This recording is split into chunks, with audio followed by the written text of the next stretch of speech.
Yo. Wow. I think we're live. Yeah, the Yes, we intro. are. The intro.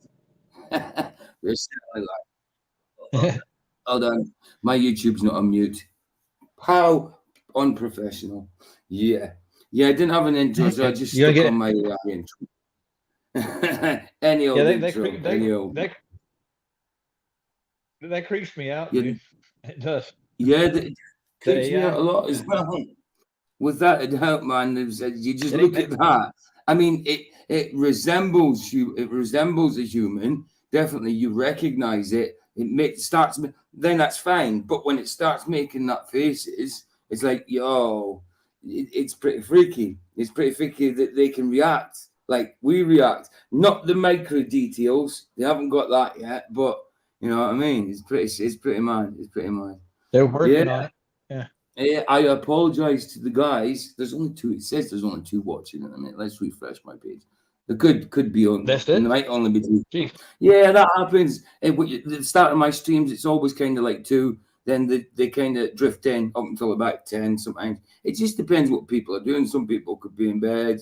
Yeah, it's still two. It's still two at the minute. So it's probably me and you, dude. If I can see Oh, people it's talking and chatting. Yeah. So I see it's people talking in 12 chat, but o'clock it just here. tells me 12 o'clock you're at what, midnight? Yeah. Yeah. And there's a Roger's signal's Iron not Fee very and good.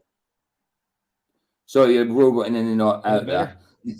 Yeah, a little bit, a little bit. Okay. It just keeps coming and going. Sometimes you're good, What? sometimes it's bad. So, look, guys, Roger's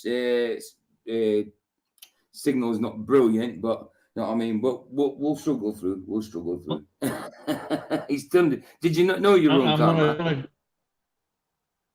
You go up. All right, you've Okay. roboted that. I'm gonna check my Wi-Fi. Hold on. All right, dude. I'm All changing my right, go for settings. it, man. Go for it. Go for it. Go for it. Oh, Right. Jeremy Buds is 11 p.m. Hey. Oh, and anyway, got a panel wise, me and hey, Rogers come in. Links it chat for anybody that wants to. But I'm just going to say hello to the people that have commented in chat. And then I've got an apology to make. Roger Ledwell, obviously. Good to see you, bro. INFE has been in chat. Good to see you. Who else? Jeremy Bird and Logical Observations. But if anybody was at my premiere my last night, which would have been my 12:30, I fell asleep just before it started. So I wasn't in the chat of my own premiere, which is never me. I'm always there in my own premiere. So sorry about that, guys. I did apologize in my did I make a community post? Apologize.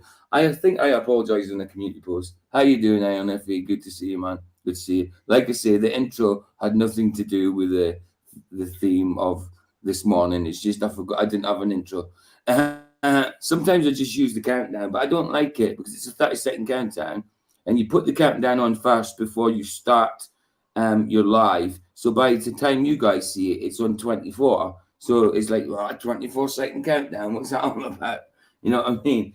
I'm just scared. Like, if I could easily go live and then do the countdown, but then you'd see me. You'd see me here, and then there'd be a countdown. So what would be the blooming point? You know? So, yeah, if I haven't got an intro, I just use the countdown in general. But I thought, no, I'm not using it today. I'll just use something random. So today's nothing to do with AI, nothing. I just used it randomly. You know what I mean? My watch later. That's what it says in the description. Let's see, we've got my watch later. But I already know what I'm going to cover. Um, Let me just start sharing. Start sharing. I just put a debate video in your chat if you want to look at it too. Oh yeah. Let's see. Hold on. He's Is it a he's long doing one one? on. I don't know. I have to look see. I think it's like 10 minutes or something. 10 minutes. It's not Yeah, we a, could do that before we could do that before we start my video. Yeah, why not? it's Why not? in the regular 100%. chat. That's where I In put the it in regular the chat main in YouTube. In YouTube. in Ah, YouTube. yes. Yeah. What? Yeah. I get it. Yes. I've got it. It's in there. I've got it. Um, He's covering a church and a couple of it's other hold on. splinter groups. Yeah. Okay. Come on, it's on an advert. I mean, I'm just trying to get it to skip.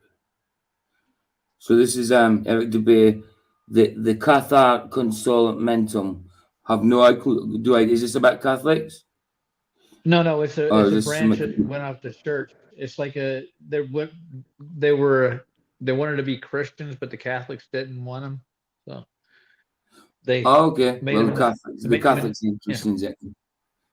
I got you. Well, Catholics and Christians. Anyway. Okay, let's have a look at this one first. Why not? Why not? Okay. I can't see why we can't look at this one first. Yeah, let's do that. Let's present that. Let's just see what's going on now. and the baby makes good video to a point. Yeah, man. It's only 10 minutes long, so I could do this one and then the video went in. My video is like 20 minutes long, and there was another one afterwards. So, but I mean, I don't know how long it'll go because at about 9 o'clock, I want to go and get my medication. But I can leave it to kind of 9:30 till they get it ready and that before I go and leave to get it. You know, so yeah, that's why it was a morning coffee. That was why it was a morning coffee. Yeah, I did think about going on at 5, but I didn't wake up until after 5. So I didn't do that. I thought, yeah, we'll go on at 7-ish. You know what I mean? Right, let's share this. Right. Being shared? Yeah, cool. Let's go into it and start playing it, dude. Let's see what it's all about. Let's make it big. I watched like the first 40 seconds. Just shout stop. Yeah. Just shout stop if you want to say something about it. I haven't got an actual clue what it's about, so let's just play. Do you want to say something about it before you play? No? Just go for it. Let's go for it. I'm curious. Go for it. Yeah. Let's watch it. You see what it's about. Definitely. Why not? Let's watch it together. If we've got nothing to say, we've got a 10-minute video just to watch. It's a watch party. Good to see. Good to see us 5 watching anyway. I don't know which 5 are watching, but she get the other 2 to come in the room with us. I never seen Iron E come into a room. Yeah. Usually, like Michael, when he gets up, I must have got a belly yesterday. But Michael, when he gets up, if he sees him live, he'll come in. But he doesn't need a link. He can just come straight in. We know he can come straight in anyway because he stopped my stream yesterday. So sorry, guys. He pressed the wrong thing. We've both got in StreamYard. We've both got kind of equal rights to it. We share an account. So yeah, when Michael left yesterday to go, he left before we finished the show. Before we finished the stream, he was on his tablet, and he doesn't usually use his tablet. He just seen a red button and hit it and thought he was leaving, but no, he didn't. He stopped the stream. He ended the stream. So yeah, if anybody's seen the end, it ended abruptly yesterday. Sorry, guys. I was going to go live again, try and set up another stream and go live again. But then I looked at how long I'd already been on, 3.25 hours. So I thought, there's no point. That's a stream, you know.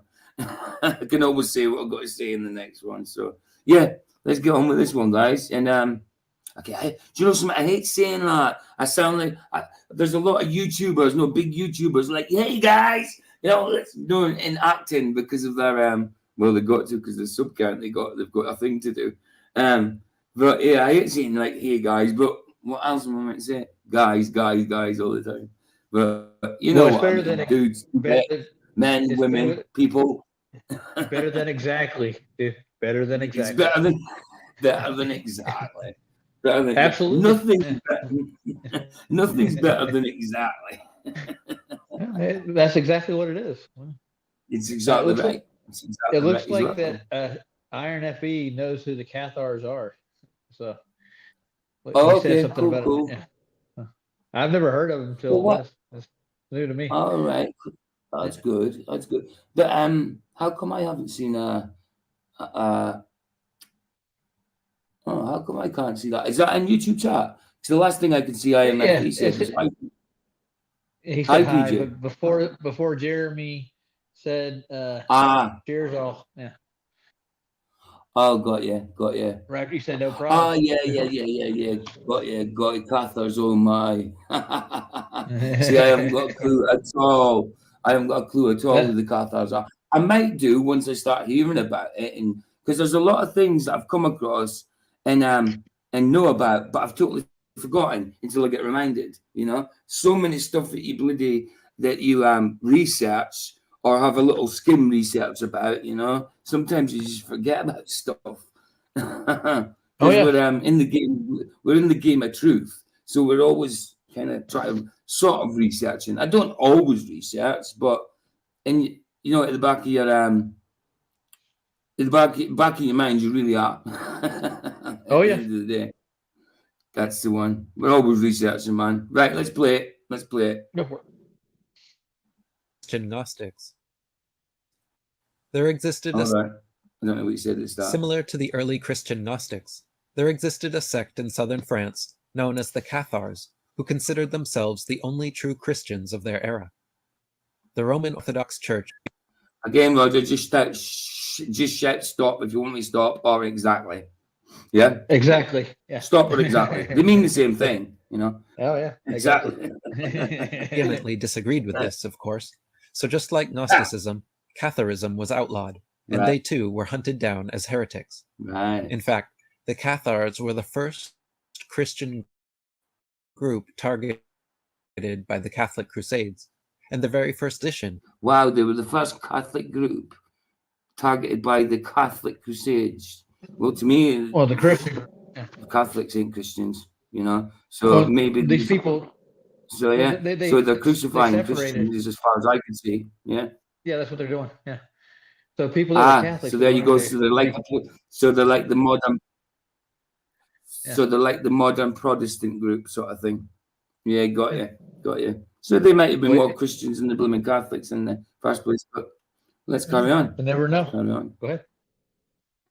was specifically created Yeah. to They were what, Roger? Oh no, I wouldn't know personally, All but I've heard that the Catholics just adopted the Christian movement. That's what I've heard, but I never heard about the Cathars or any of their persecution or anything. Till Yeah. debate put this out. No, I wonder where he got no, his- me. I wonder where he got his source from. What did he investigate? He does do deep dives. He goes through a lot of literature. Yeah, he must have gone a deep dive to find this because I have never heard of it. It's a word I've heard of, but I don't know nothing about it. I mean, the word Cathar rings a bell, but I know nothing about it. But yeah, let's go. Go for it. torture Cathars. On June 22nd, 1209, Pope Innocent III sent his Crusader army to the town of Béziers. Pope what? Pope Innocent. Is that what I've it's heard of called? him. Pope Innocent. I've got to hear that. Yeah, Again. Innocent. That's the Pope's name. As in Innocent, innocent. Yeah, I think that's where they got the term from. Yeah. Oh, come on. Wow. Pope Innocent. Wow. If anything, Pope is anything but bloody innocent. That's for sure. Jesus What is is the he only one that innocent was of? innocent. He's the only one that never sinned. See, that's what the Pope was in place of Christ. He is the only representative of Christ on earth. Ridiculous. That's what they isn't it? say. He's no Yeah, representative.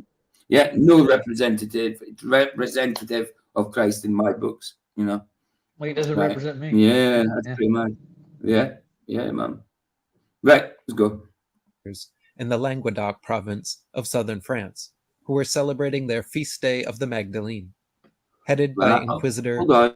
Arnaud Amalric. Feast Day of the Magdalene. So to do never with heard Mary of it. Magdalene. Probably. Is this the? Yeah, no me. So maybe it could be both branch groups of Christianity. I don't know, you know. But certainly, Me either. the Catholics went on the Crusades, didn't they? Yeah. Well, they Yeah. recruited people. Man. Yeah, keep going. Yeah, in the name of God, in the name of Jesus as well, they're striking down people. You know, they're killing people. What happened to thou shalt not kill? You know, they're under. Catholics seem to go by works. So what happened to thou shalt not kill? How about not doing any works and not killing them? Yeah.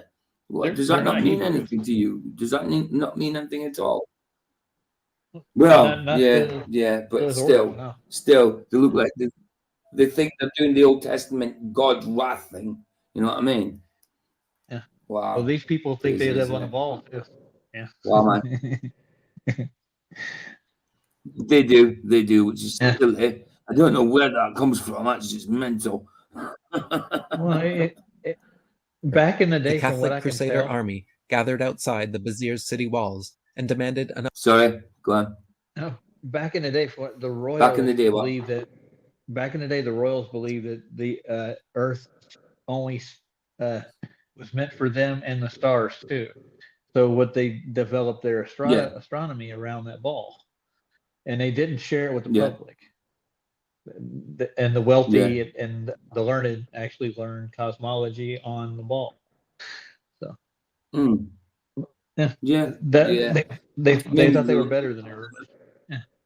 exactly. They thought they were geocentric a bit better than everybody else. You know what I mean? Oh yeah. Yeah, they didn't believe in the Well, spin and all the galaxies and stuff. They were just looking at the no. zodiacs. Yeah. Yeah, they believe that we were Earth centered, which we are, Yeah. because there's no such as the heliocentric. Even in a heliocentric model, a geocentric model that includes planets and space and all that, we were still classed geocentric, like we were the center, but they seen this as a ball at a certain point, which is still silly. You know what I mean? Trying to adopt everything, any theory that someone comes out with. Oh, we live in a flat Earth, which is logical. Occam's razor. What's more logical? A basin full of water, or a ball with water attached to it, without dripping off the bottom or flinging off the sides if you're spinning.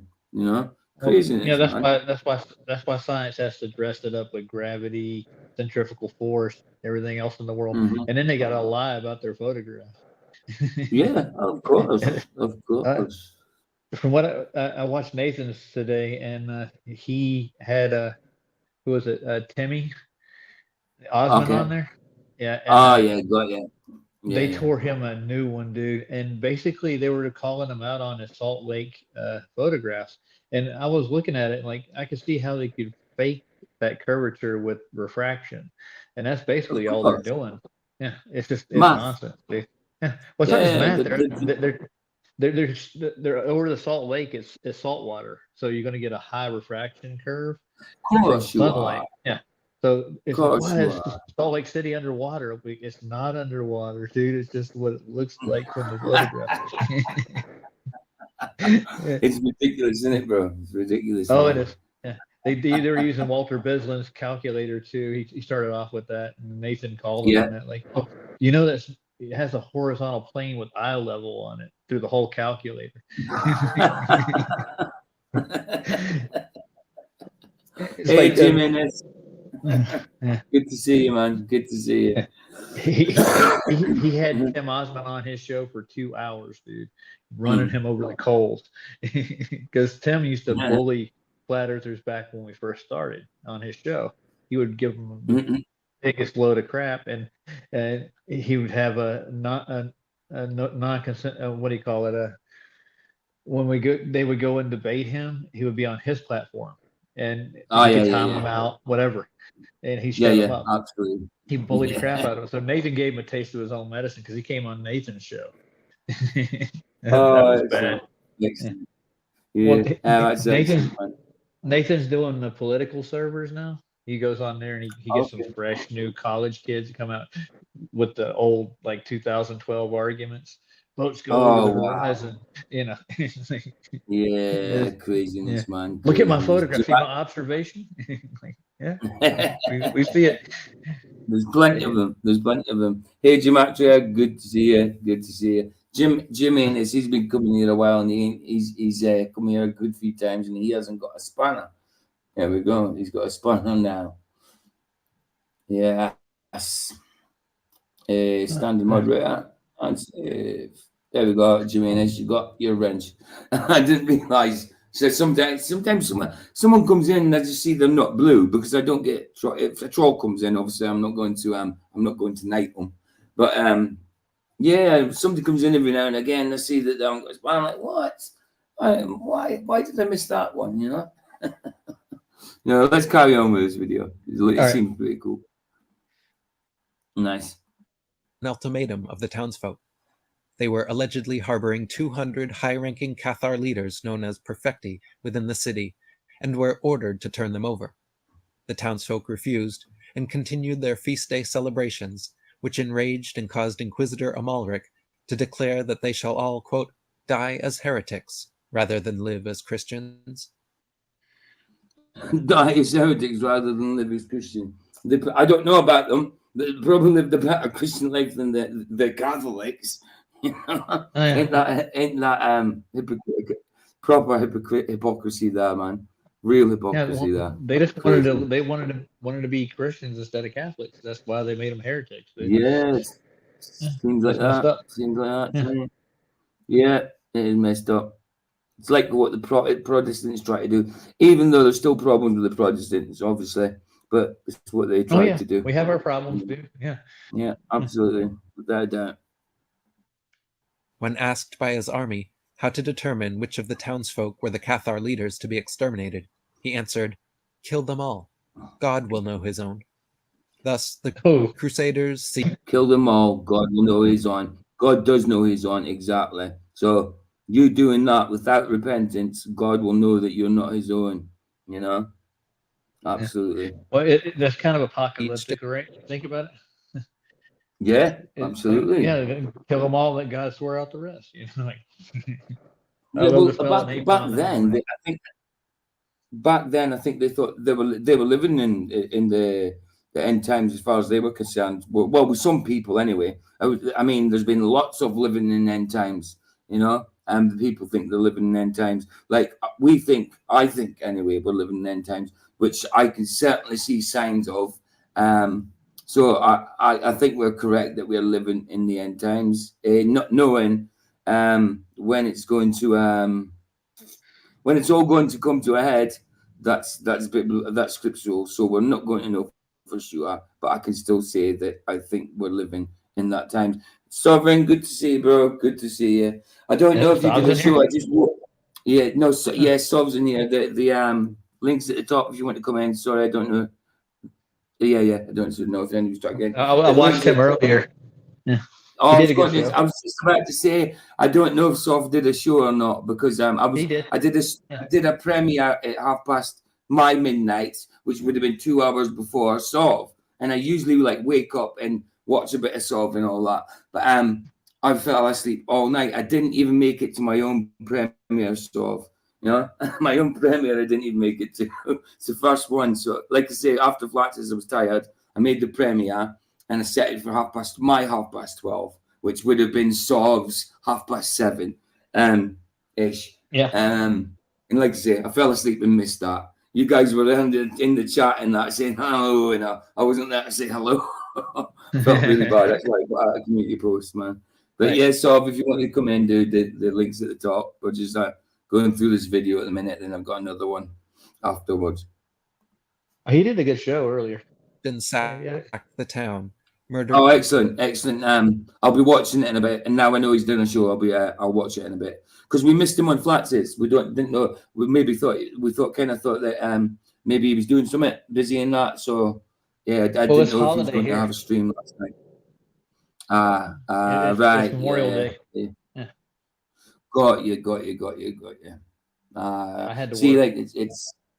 That's all right, Jermaine. You've been coming a couple of times now, and I've noticed that you haven't got one. That's perfect, man. It's cool. Like I say, I try to make everybody equal in here, which seems like counterproductive because you can't time each other out in that. But at least everybody's the same. And if a troll does come in, you're armed. You know what I mean? You can go get out of my pub. Check him out.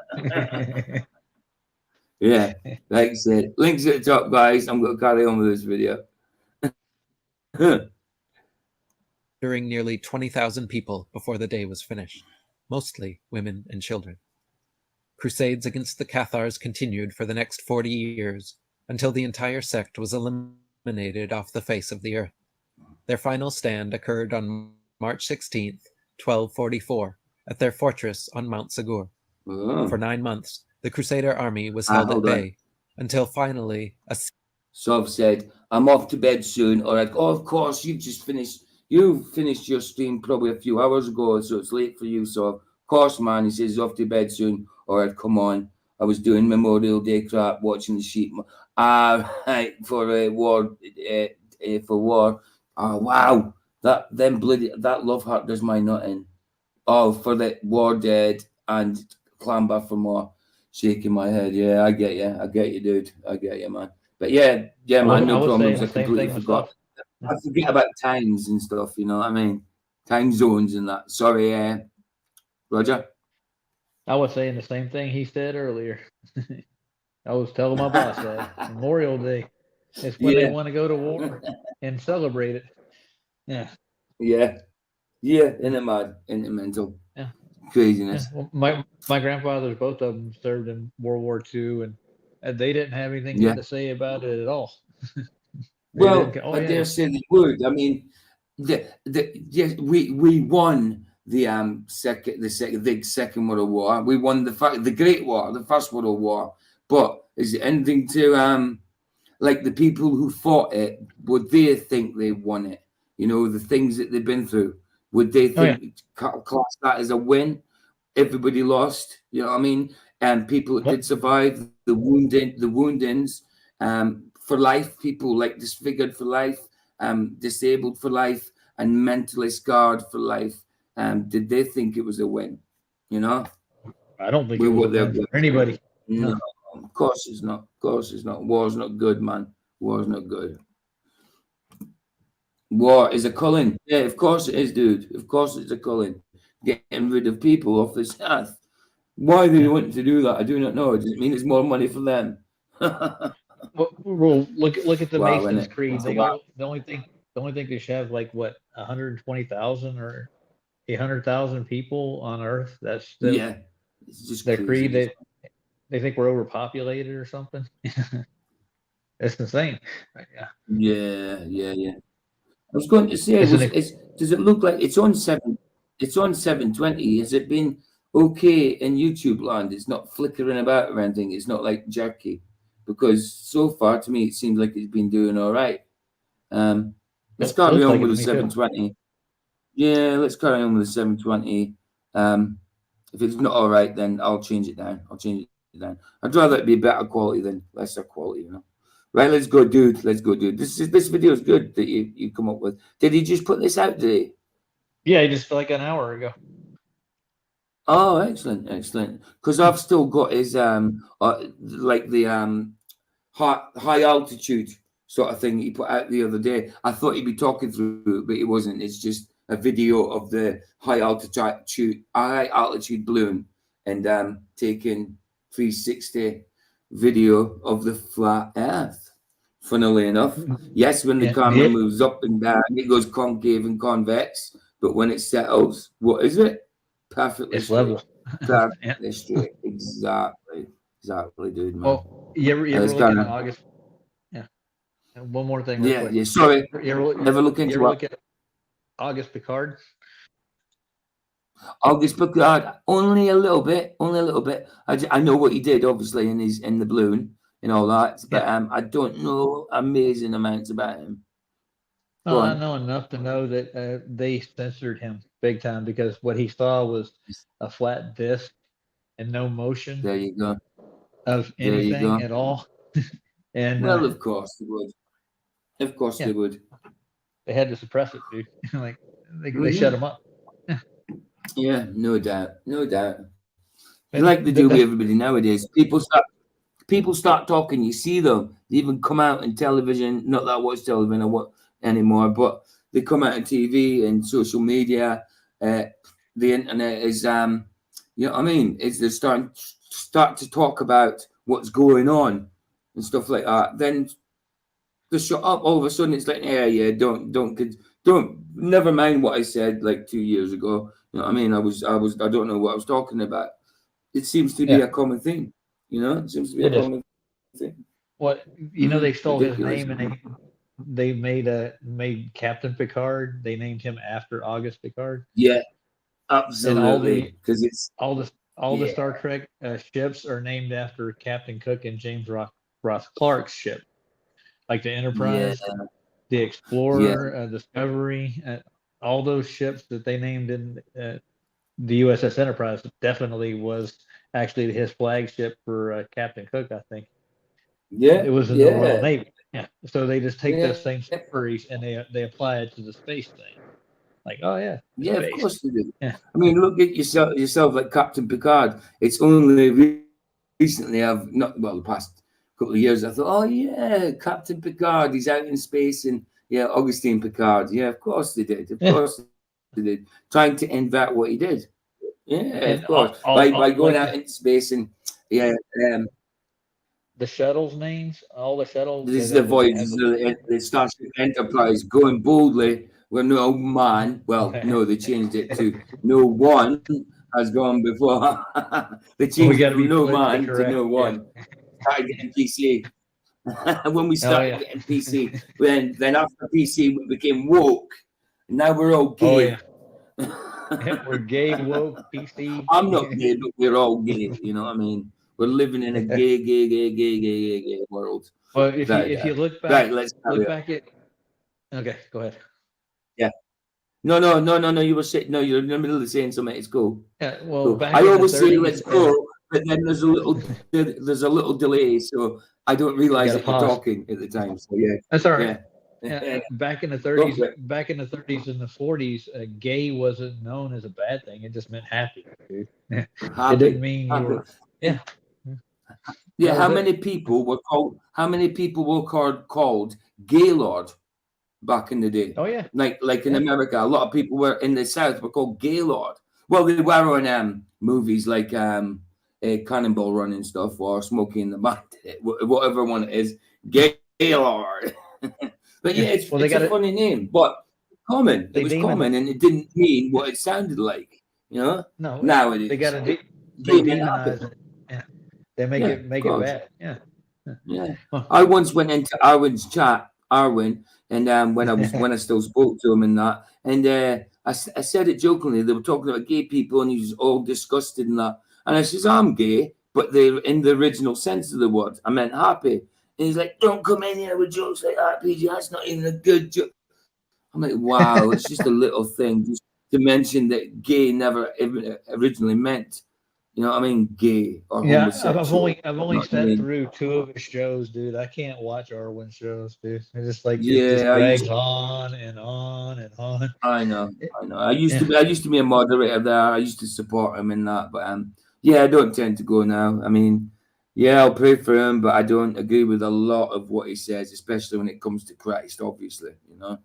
Right. How about I'll cut your head off with a machete? Yeah. With a machete. With a machete. Right. Let's do it. All right, go for it. Siege of Catapults succeeded in knocking down their castle walls. Ooh. And the remaining 210. Joe, F-Top World, good to see you, man. He's getting spanned up just like every other good Christian that comes in here. And good person, not just good Christian, just cool person. There you go, Joe. Bless you, man. Nice one for coming, dude. All right, so let's go. 10 Cathar Perfecti protected inside were burned at the stake. So who were these Cathars, and what did they believe? Why did they consider themselves, like the Gnostics, to be the only true Christians? And why were they deemed so hated and heretical by the Church of Rome that they needed to be... Oh, shit. What have I just done? I pressed the wrong thing. Numpty. You know, I always do this. Similar to the early buttons. Which of the townsfolk were the Cathar leaders to be exterminated, sacked the town. Murders continued for the next 40 years. A siege of catapults succeeded in knocking down their castle walls, and the remaining 210 Cathar Perfecti protected inside were burned at the stake. So who were these Cathars, and what did they believe? Why did they consider themselves, like the Gnostics, to be the only true Christians? Well, why did they consider themselves to be the only true Christians? Because they broke away from Roman Catholicism, which were teaching heretical things. So I kind of don't blame them.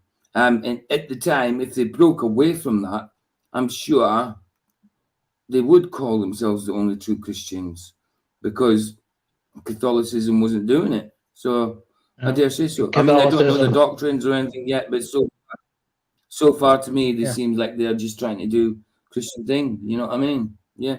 What you got to say, Roger? the Catholics can't have any competition, dude. That's what it looks like to me. Kill out the competition. You That's got to worry it. about That's it. Yeah. Absolutely. They were Roman Catholic, weren't they? So yeah. Hey Yeah. Barbara, good to see you. Good to see you. And I think Hey, Barb. I don't know if you were in my premiere. I think you were in my premiere last night. You were actually. Jehovah's daughter Barbara. I always struggle with saying that for some reason. But yeah, I seen you in the chat. I fell asleep. I fell asleep just before it was about to start, so I didn't make it to my own premiere. It's the first premiere I've never made it to. Sorry, I do apologize. People said hello to me and I wasn't there. Sorry about that, guys. Really, I'm sorry. That's why I kind of made a morning stream, and I couldn't do a 5 o'clock one because I didn't wake up till like 5:20. So yeah, there we go. Sorry about that again. And it's good to see you, Barbara. Good to see you, as always. Let's go. And why were they deemed so hated and heretical by the Church of Rome that they needed to be genocided? The Cathars viewed all of material reality, including our physical bodies, as nothing but a prison for our immortal souls. Like the Gnostics. You know something, Roger? I think it's doing okay on 720 because he's only using images. He's not using video, you know? So I think that's why it's doing okay on 720. Yeah. What kind of PC do you got? Right, let's carry on. Okay. It's not. It's I'm working off a laptop. It's Hewlett Packard. It's a ProBook 450 or 460 or something like that. It's not too shabby. It's sixth generation. It's sixth generation. So it's obviously gone through I bought it secondhand, so it's obviously gone through a good few generations because we're now on the 13th or something. Not that I understand the generations of computers. I was just told that, you know. I got you. PJ not. Pete, what does it say underneath that? PJ not OJ. Barbara just called me OJ. Can you believe that stuff, man? I can. Yeah, well, of course. I look like OJ. I look a lot like OJ. If it doesn't fit, you must have quit, dude. Yeah, absolutely. This is great. Let's not pause on this image. Let's not pause on this image too much longer because it's a nasty image of the devil eating us. Wow. Oh, yeah. They believed the creator god of the Old Testament was actually Satan, referred to in Cathar texts as Rex Mundi, the king of this world, whereas the God of the New Testament was the one true God of light and good. Hold on. The Cathar creation story. Hold on. Who thought? Oh, let me go back. We've got to hear this again. Referred to in Cathar texts as Rex Mundi, the king of this world, whereas the Cathars thought that Satan was the king of the. Well, he is the king of this world. He is the king of this world, but not in the way I think they were saying. Hold on, let me go back again. Sorry about this. Go back a little further so I can. Prison for our immortal souls. Like the Gnostics, they believed the creator God of the Old Testament. Like the Gnostics. Right, okay, so he's not saying Cathar, the Cathars were believing this, he's saying like the Gnostics, something. But hold on, let me just carry on in case he says. Well, I think they share the same dogma. Referred to in Cathar texts as Rex Mundi. Right, okay. Right, so he was called king of this world. Yeah, I get why that, but they thought he was God. That's what I'm saying. Well, if the Cathars thought he was God, then that's completely wrong. But I can't see how the Cathars would think that, coming from Catholicism. Yeah, hold on. Let's go back again. Am I picking this up right? Let's go again. You're picking one more time. Right. That's what he's saying. Nothing but a prison for our immortal souls. Yeah, I am. Like the Gnostics, they believed the creator God of the Old Testament was actually Satan, referred to in of the New Testament was the one true God of light and good.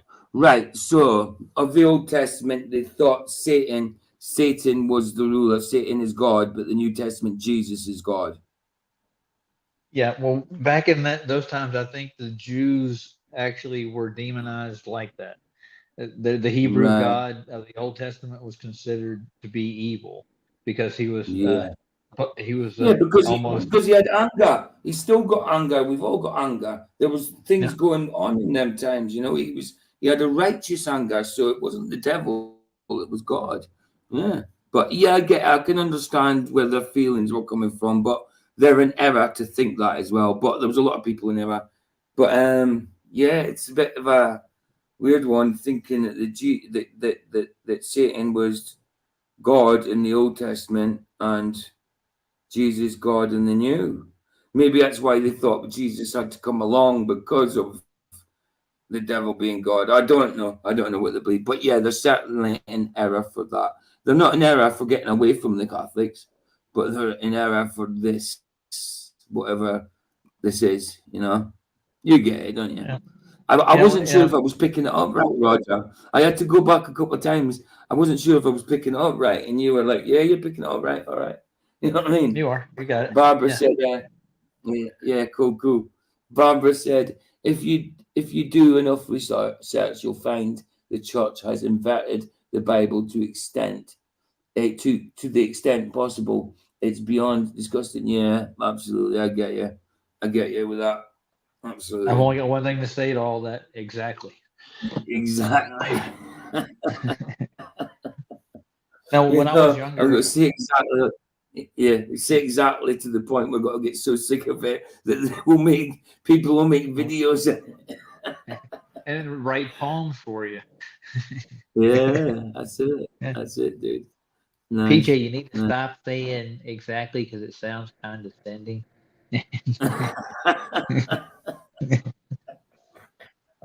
But Exactly. the thing is, why didn't they pick on? Why didn't they pick on when I say absolutely? Because I say absolutely a lot. I say Maybe I people a like lot. absolutely better. Yeah. I. They like the exact. It's because of the way I say it. Because I don't say it with the T. I say exactly. You know what I mean? I don't say exactly. I say exactly. So with the trolls, I've seen it. They've put the spell in as CK. You know what I mean with me. So when Lutz did that, he said it was satire. Fair enough, it was satire. But how did he know about that? That's definitely because I've definitely had troll comments about me just saying exactly and repeating it after flats because I agree with him. So you know what I mean? They're just saying, hey, he just says he's blindly falling flats. He just says exactly to everything. I say exactly to everything because I agree with him on most things. But if there was something there that I did not agree on, I'm not going to say exactly flats. I'm going to say, hold on, flats. Hold on. No, I don't think that's right. Michael's done it before. I've done it to flats before. I don't blindly follow him. I just agree with a lot of stuff that he agrees with, that he knows and believes. So, yeah, Well, he's a straight of course shooter, I'm going man. to say He's exactly. he's not pulling too many punches. He understands how this the Yeah, argument goes. yeah. He's got it nailed, and Hmm. there's not a whole lot Absolutely. of When it comes room. to when it comes to flat Earth, I think Flatsoid and like Sovereign and stuff like that, they've got it down to a T. And everything they say, it sounds logical to me. I mean, until Flats starts coming out with some the formulas that I don't understand because I didn't do maths well at school. I mean, I can get by in maths no problem up till I don't know, algebra maybe. After algebra, I haven't got a clue because I didn't really study it. I didn't care about it, sort of Yeah, thing. well, with But algebra, all they basically do with algebra, they assign a character to each number, yeah, so a and number, they do, yeah, they do it yeah, to the power of another number, and that's yeah, how they can yeah, do large numbers at one time when yeah, they do their equations. That's all yeah, of algebra is. course. It's Yeah, not just really to shorten it. complicated. Yeah, Yeah, just to it makes shorten it all. Yeah, yeah. I get algebra, but anything after that, then I haven't studied. Well, I don't know. I don't know about it. I know how well, to add, subtract, multiply, divide. That's all I need to know for what I needed to know. yeah, exactly. But like calculus was actually stemmed off of spherical geometry. Right. So calculus was made for the ball. That's what it's based on Kabbalah. Yeah, It's of made course, for of course. it's shortcut math, so they can actually do uh, their globe geometry when they're out at sea, they use calculus. That's how they get to their occasion. That they can add in all their what do they call it? When you do an angle to a star, they can do instead of going through all the Haber-signs, they have with calculus it automatically figures it. Trigonometry and triangulation and stuff like that. You mean? Well, kind of like that, but yeah, they add in the curvature calculator. Kind of, it's like calculus is built off of that. Okay. It figures. So instead of having to do an azimuth and figure out your location, you can use a calculus equation. It's quicker. That's all it is. Yeah. And then there's a lot of refraction and other things you have to deal with when you're out at sea. You got to think about this, like the stars themselves actually declinate at 15 degrees an hour. They're moving. They're not sitting. Yeah, of course. That's what they use. Yeah, you're hitting the moving target. That's why it's hard to find your location. Of course. But the 15 degrees per hour, they use that as a rate, saying, look, everything ain't that fast. It's going 15 degrees an hour. But it doesn't matter. It's still flying at 1,000 miles an hour at the equator. It doesn't matter what rate it's going. If it's going that speed, it's going that speed. It doesn't make a difference to what, if it's a big thing or a small thing. It's going that speed. Well, the stars themselves. The stars themselves are what's moving. You're shooting a moving star, so your fix is not going to be exact. And that's why they have to calculate to find out your exact location on the latitude. Got you. That's all. The latitudes move because the stars are moving. Yeah. That's why it's hard to navigate, especially at night. And using the sun and the moon are a lot easier to use. They're bigger. A lot easier to use. They move more quickly. You know what I mean? Yeah, I get you. Well, it seems to. I don't know the exact thing, but yeah. What did Barbara say? Go on. Did she say something? No, I was just about to read Barbara's comment. Carry on before I do. Okay. Yeah, like the ephemeris, like the moon cycle is monthly. It moves quicker. Yeah. Of course. And that's what they set the latitudes on, each one of them with the ephemeris. And that Adam's actually redoing the map work with the ephemeris so he can get the proper. Okay. Adam Meakin. Yeah. I actually cool. him. He's going to. Yeah, Adam Meakin's brilliant. Adam Meakin's brilliant. I like him. Yeah. But he's good. That's what I'm saying. Yeah, he knows his maths and stuff like that. I haven't got a clue about maths. Adam is brilliant when it comes to that stuff. He makes sense. It doesn't matter how much wine he drinks; he still makes sense with it. Well, maybe it's the wine making sense. He's. Have you looked at Brian's maps he's put up? He's got 2 phases done on his. He's got he's making Brian Leakey. Decent. No. Not Brian Leakey. Brian Logic. Sorry, Brian Logic. Yeah, no, I haven't seen anything Brian Logic in a little bit, so I'll have to watch that. I'll have to go to my just go to him. I'm subscribed to him, so I might as well just go to him and see what's going on. How come I don't see these notifications? You said as well that you're not getting your notifications. You're getting them later, didn't you? Yeah, it depends on what day it is and who it is. I get flat notifications. Yeah, I go on the show. They know I'm on there, so they're gonna send me all the time. So you'll get them. Yeah. Barbara said, I agree with Terence Howard's ideas on math not making any sense when it comes to multiplying by 1. Yeah, why? What's the point in multiplying by 1? They do a 1 times table. What's the point in that? It makes no sense to multiply by 1 and put it in the actual. Whatever to learn it, learn this, multiply by 1. Why? What's the point in that? 1 times 1 is 1. 1 times 2 is 2. 1 times 3 is 3. Yes, we know that. There's no multiplying by 1. It's not a multiplication because it's not multiplying it at all. It's keeping it the same number. So how is that a multiplication? Do I never thought about that till right now. It's not a multiplication. Nope, it is not. Wow. I'm gonna step away for a minute. I'll be back. Okay, no problem, dude. No problem. I'll carry on with the video. But if you have anything to say, just do it, dude. All right. There we go. The Cathar creation story states that Rex Mundi ascended to the Pleroma, wanting to enter, but was refused. After patiently waiting for 1,000 years, he successfully snuck into heaven, then promptly promised the heavenly angels every worldly pleasure to tempt them to leave with him. He said they were slaves, that God never gave them anything. Hold on there. Like, I don't think there's any sneaking into heaven. You know, I don't think the devil could have snuck into heaven without the Father knowing, even the Son knowing. There's no sneaking into heaven. No. And owned everything around them. But if they followed him, he would provide them with wonderful riches, beautiful partners, and extravagant foods. For 9 days and 9 nights, Rex Mundi seduced the heavenly angels down through a hole in the Pleroma he had created and into his evil world, before the good God sealed it shut. Wow. Once the divine spirits had fallen, they found He themselves snuck in and got out, and then it was sealed shut, so he can't get back in. Yeah, there's no sneaking in heaven. God would know. God knows everything. You can't sneak in heaven. You can't do anything behind God's back.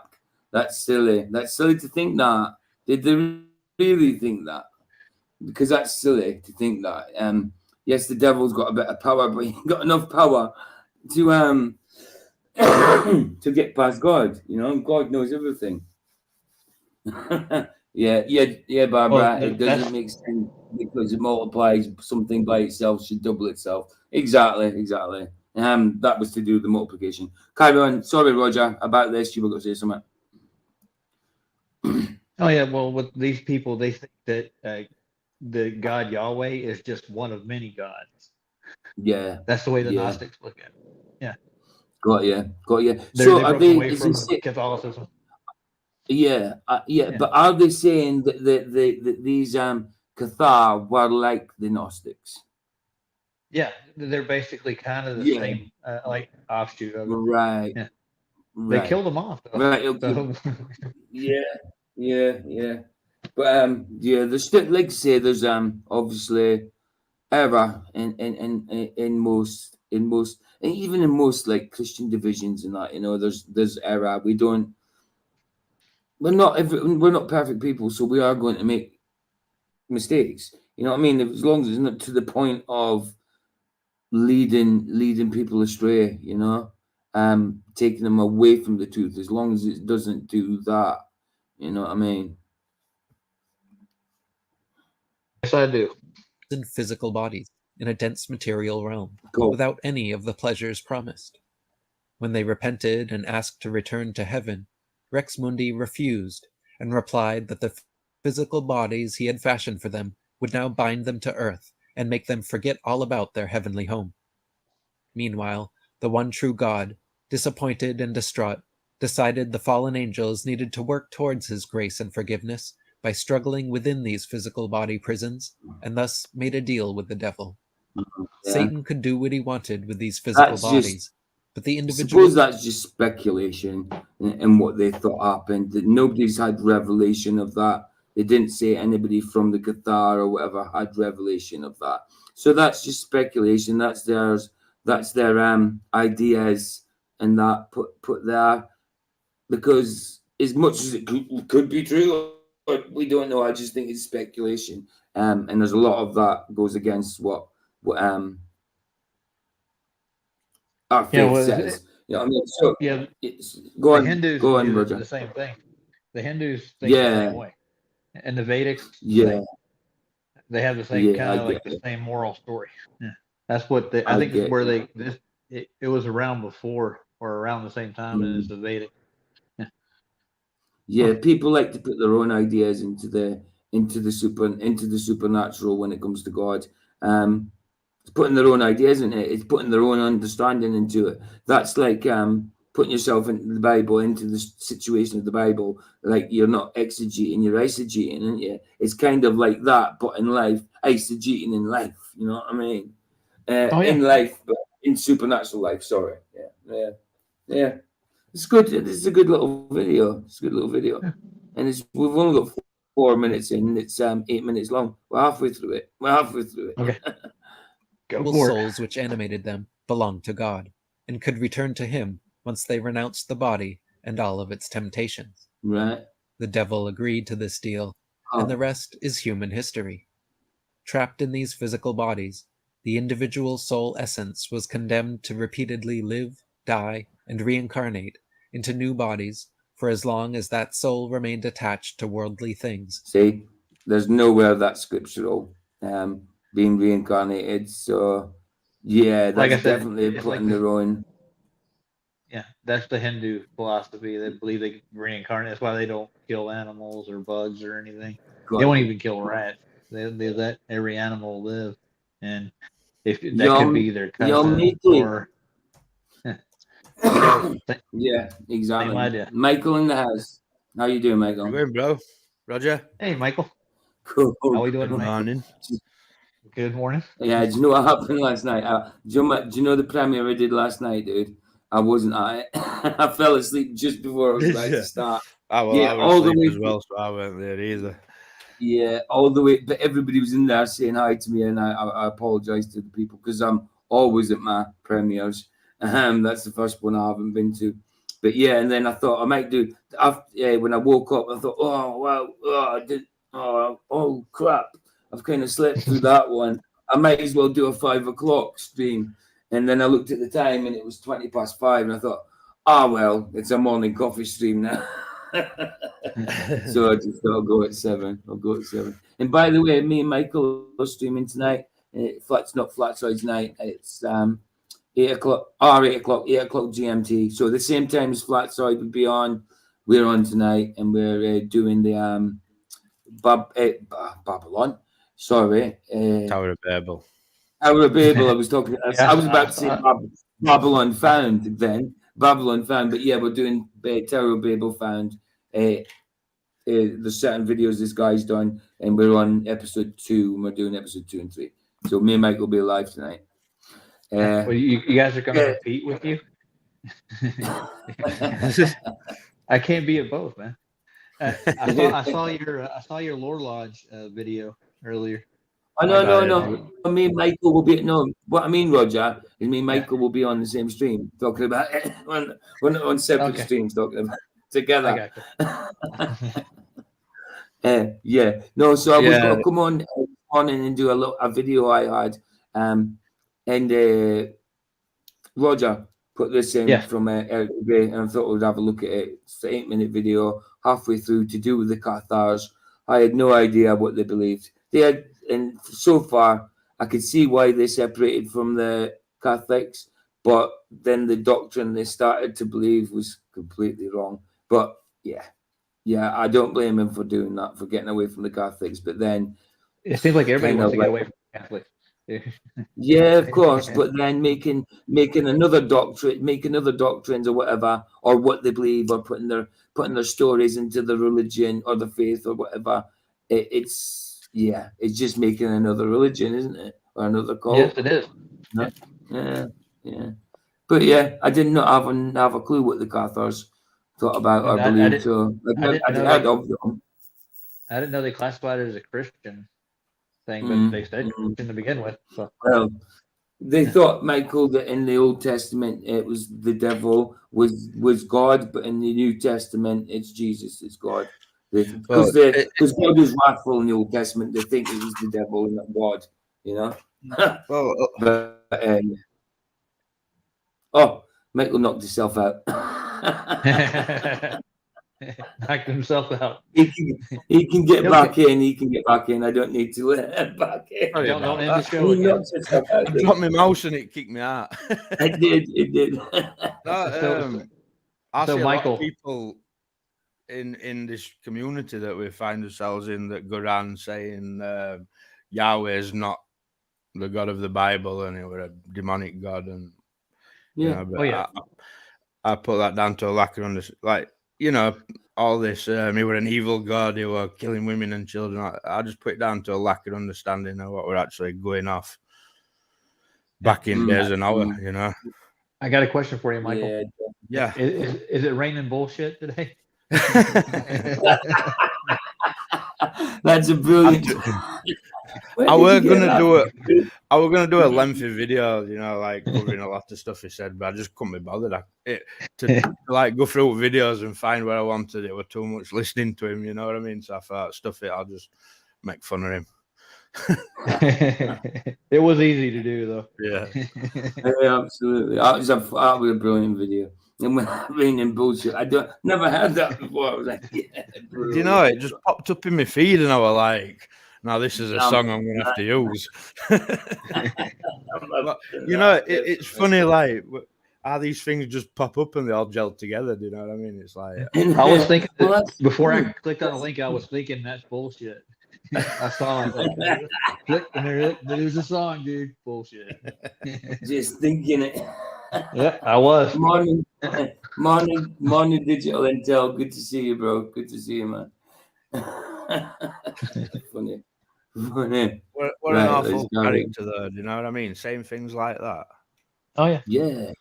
disgusting. Like, I mean, I know we make fun at ballers and call them retards and that, but I don't wish none of them dead. I wish Yeah. that they'd all come to truth of flat earth and find Christ. You know what I mean? That's Yeah. right. Ultimately, That's the point. That's the point, isn't it? Getting the truth out and hoping and praying that people like that come to Christ. But no, they are actually saying they're Christians, Masonic Christians at that, and wishing death upon people, praying death upon people. Well, That's you not know, biblical. like, That's not scriptural. That's not God's character. like they worship the Grand Master, don't they? Do you know what I mean? Right. So you're not supposed to worship any other name under heaven or on earth other than Jesus Christ, you know. So you worshiping two masters, it's impossible. Exactly right, man. Absolutely. Exactly right. You can't do Exactly. it. Absolutely. Exactly, man. Absolutely. Exactly. Right, let's carry on with this. Exactly, man. Well, I don't know. Why is he writing poems about me when nobody can distinguish me from you? Why aren't you writing poems about you, dude? Hey, let's go. It'd be a bit deaf for him if he wrote a poem about me. He'd never live it down. He'd regret it. I took it as satire. Michael will take it as war. I'm joking. And desiring Let's hear it. material pleasures. Thus, for the Cathars, the whole purpose of human existence is to repent and renounce our worldly desires and attachments in order to return to heaven. Is this Our Eric lives DeBay? are seen as a dualistic. Yeah, well, Yep. yeah. How are we to know? He put it out an hour ago. Obviously, I hadn't seen you when you started it. I don't know much about it. I've heard it, Cafe. I've never really looked into him, but how do we know Eric DeBay is representing him properly? Well, I asked that question too. Yeah, earlier. we do it.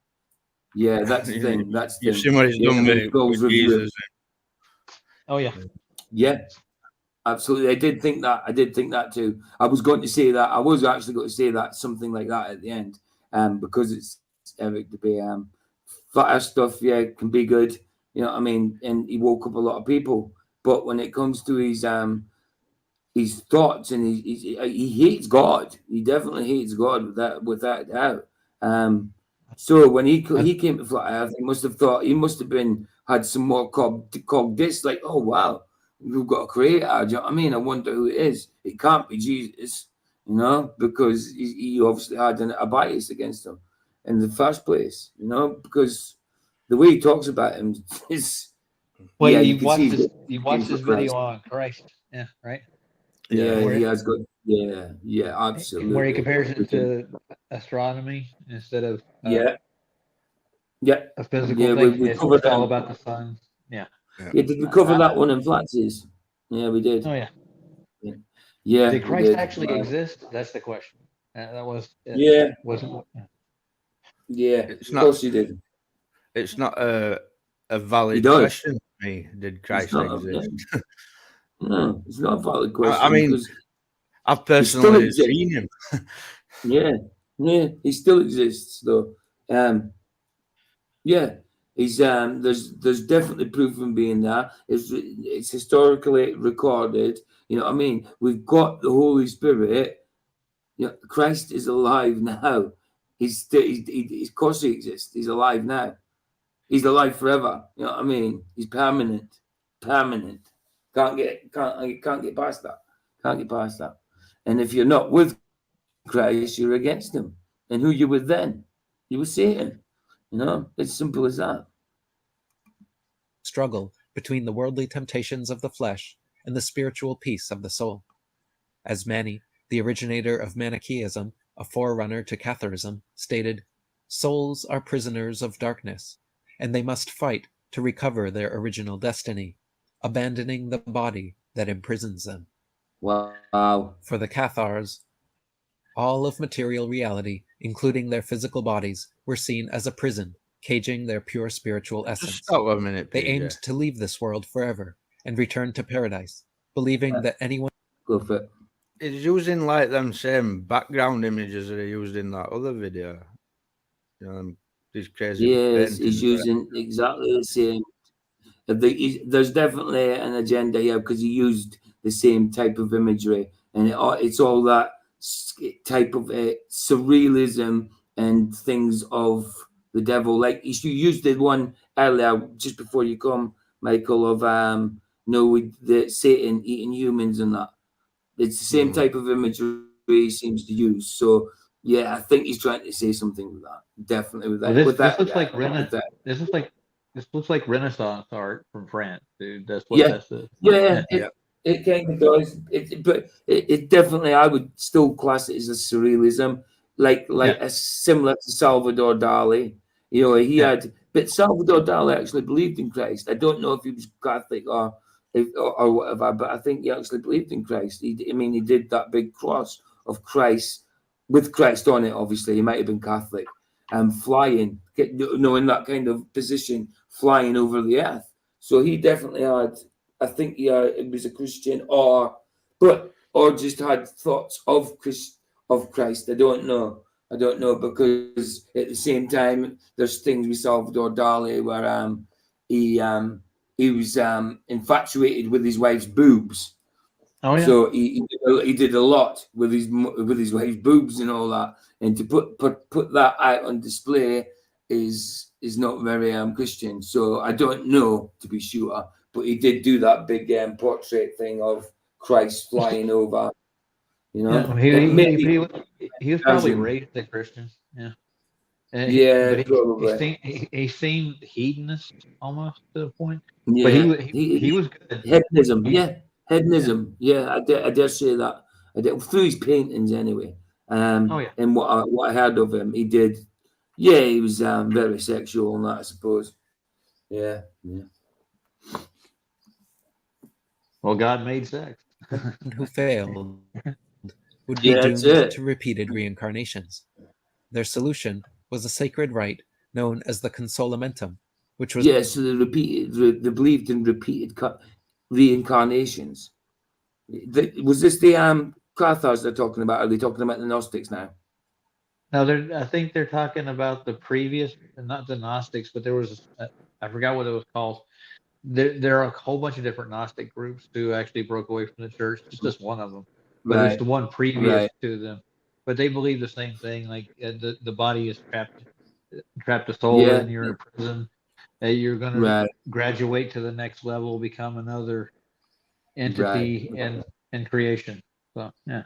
Yeah. Well, we don't have constant reincarnations. Well, I don't remember being a goldfish or a frog myself. No. That's because you weren't. That's because you weren't, Roger. You were a loaf of bread. You were a loaf of bread. Peanut butter and jelly. I think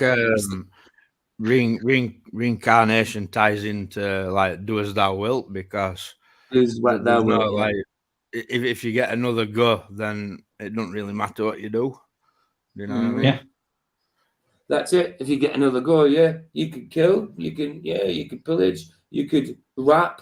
You know what I mean? With an E at the end. You know what I mean? You could do murder, do anything you want. Crazy. Well, that's the same thing crazy. like Brendan believes, right? You know, Yeah, Brendan it's great. believes Well, just yeah, yeah, the naturalist exactly. thing. Yeah, I'd say it's not wanting to die, isn't it? It's that's the thing. Fear of your own mortality. Well, So you're mortal whether reincarnation, you like it or not. we've got to get another chance. We've got to get another chance because I didn't do this and this time. I wanted to do that, and now I'm 70 and I'm thinking about my mortality and I'm a little bit scared. So maybe I get reincarnated. That'll be cool, wouldn't it?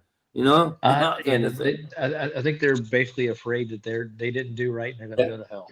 You know. Yeah, that's it. Yeah. That's it. I mean, I still fear death. I fear the act of dying. Sometimes I think, what if I'm not saved? Even though I know sometimes, like, well, all the times I work with the Holy Spirit and I get revealed things and that, I still think sometimes, oh, what really? And it comes from the devil. What if I'm not saved? What if I'm actually going to hell? What if I die and I go to hell? And it freaks me out. It freaks me out a lot. And that thought ain't coming from me. It's probably coming from the devil. It is coming from me. I mean, I dwell on them, but the initial thought I think is the devil. What if you're not saved, dude? No whispering in your ear. What if you're not saved? That kind of thing. Then what? then he's like, I've got you. You know what I mean? So yeah, there's fear there. There's fear there, definitely, still in me, without a doubt. But yeah. Well, it's put into morality in itself. Yeah, it's a good thing to be a moral person. Of course. If you have a loving God, He's not going to punish you if you're trying your best. That's No, absolutely. the way I look at it. Yeah, absolutely. If you're trying to live a moral life and do the right thing and own up to your own mistakes, I don't see why you'd have to worry about the next life.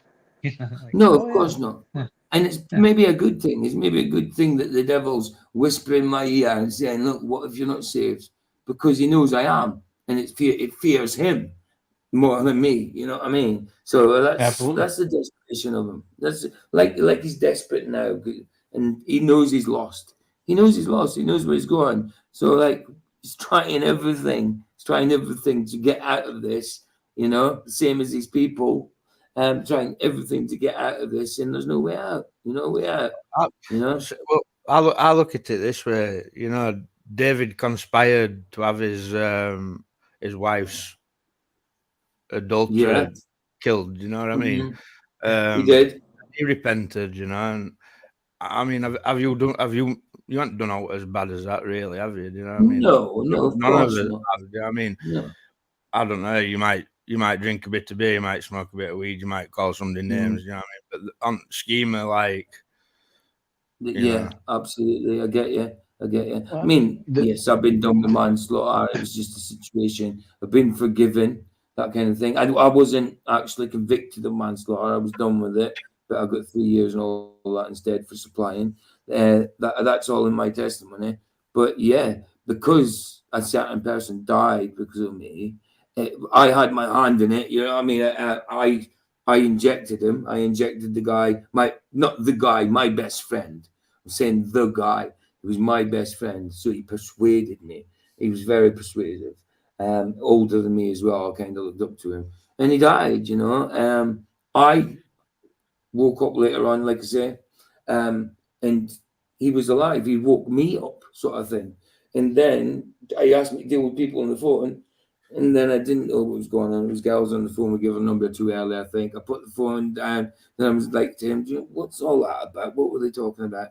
And he wouldn't answer. You know what I mean? I got scared. Put my finger to his nose. It was with wet finger. I couldn't feel any kind of air.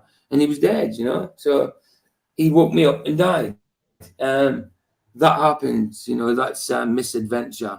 You know, if I didn't do it, he would have tried it himself.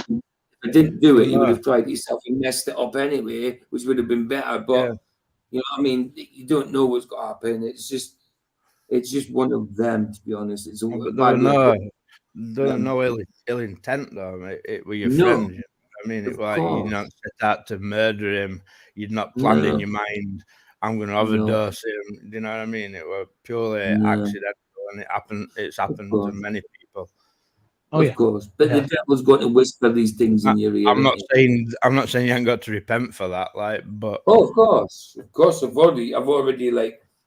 I mean, I've asked for I know I'm forgiven, but every now and again, when I think about it, I'm like, oh Lord, I'm so sorry for that. Do you know what I mean? Because it downs my heart. Because I used to blame myself a lot for his death, especially when I was first sentenced. Not so much now. I used to dream about it as well. Not so much now. I know that I didn't mean it. You know, I know that God forgives me for it. But the devil's still got to come and use these things that you've done. He will bring them back up. The only person bringing your past sins back up is yourself and the devil. You know what I mean? God's not doing it. It's blotted out in his eyes. He doesn't see it. He's already forgiven you. see, He doesn't see it. if devil can make you think that there's a chance of losing your salvation, which I don't think there is, that plants that seed of doubt in your mind, and then makes you do things thinking like, oh well, I might as well do this Absolutely. because I don't think I'm saved. I mean, once that doubt's in your mind and it grows and spreads and starts making your thoughts wicked again. Aye, exactly right. And then it's a big cycle. Goes again. Uh, So I mean, Jehovah's daughter Barbara said earlier, if reincarnation is real, is the last reincarnation in the fallen world, the eternal kingdom, is being ushered in, but few have eyes to see, ears to hear it yet. Yeah, it's craziness. It is craziness. But yeah, sorry, back to this. Yeah, was you going to say something, Roger? Oh, no, I'm good. Go ahead. Okay, Play the video. cool, Michael. I'll just Okay. remind. I don't know what scripture it is, but it's in Book of John, and Jesus is saying like, "All that the Father has given me, I'll lose not one." You Yeah, know? that's right. That's right. Yeah, To think that that's right. Jesus comes into your life and works all this Look, good, he loses you.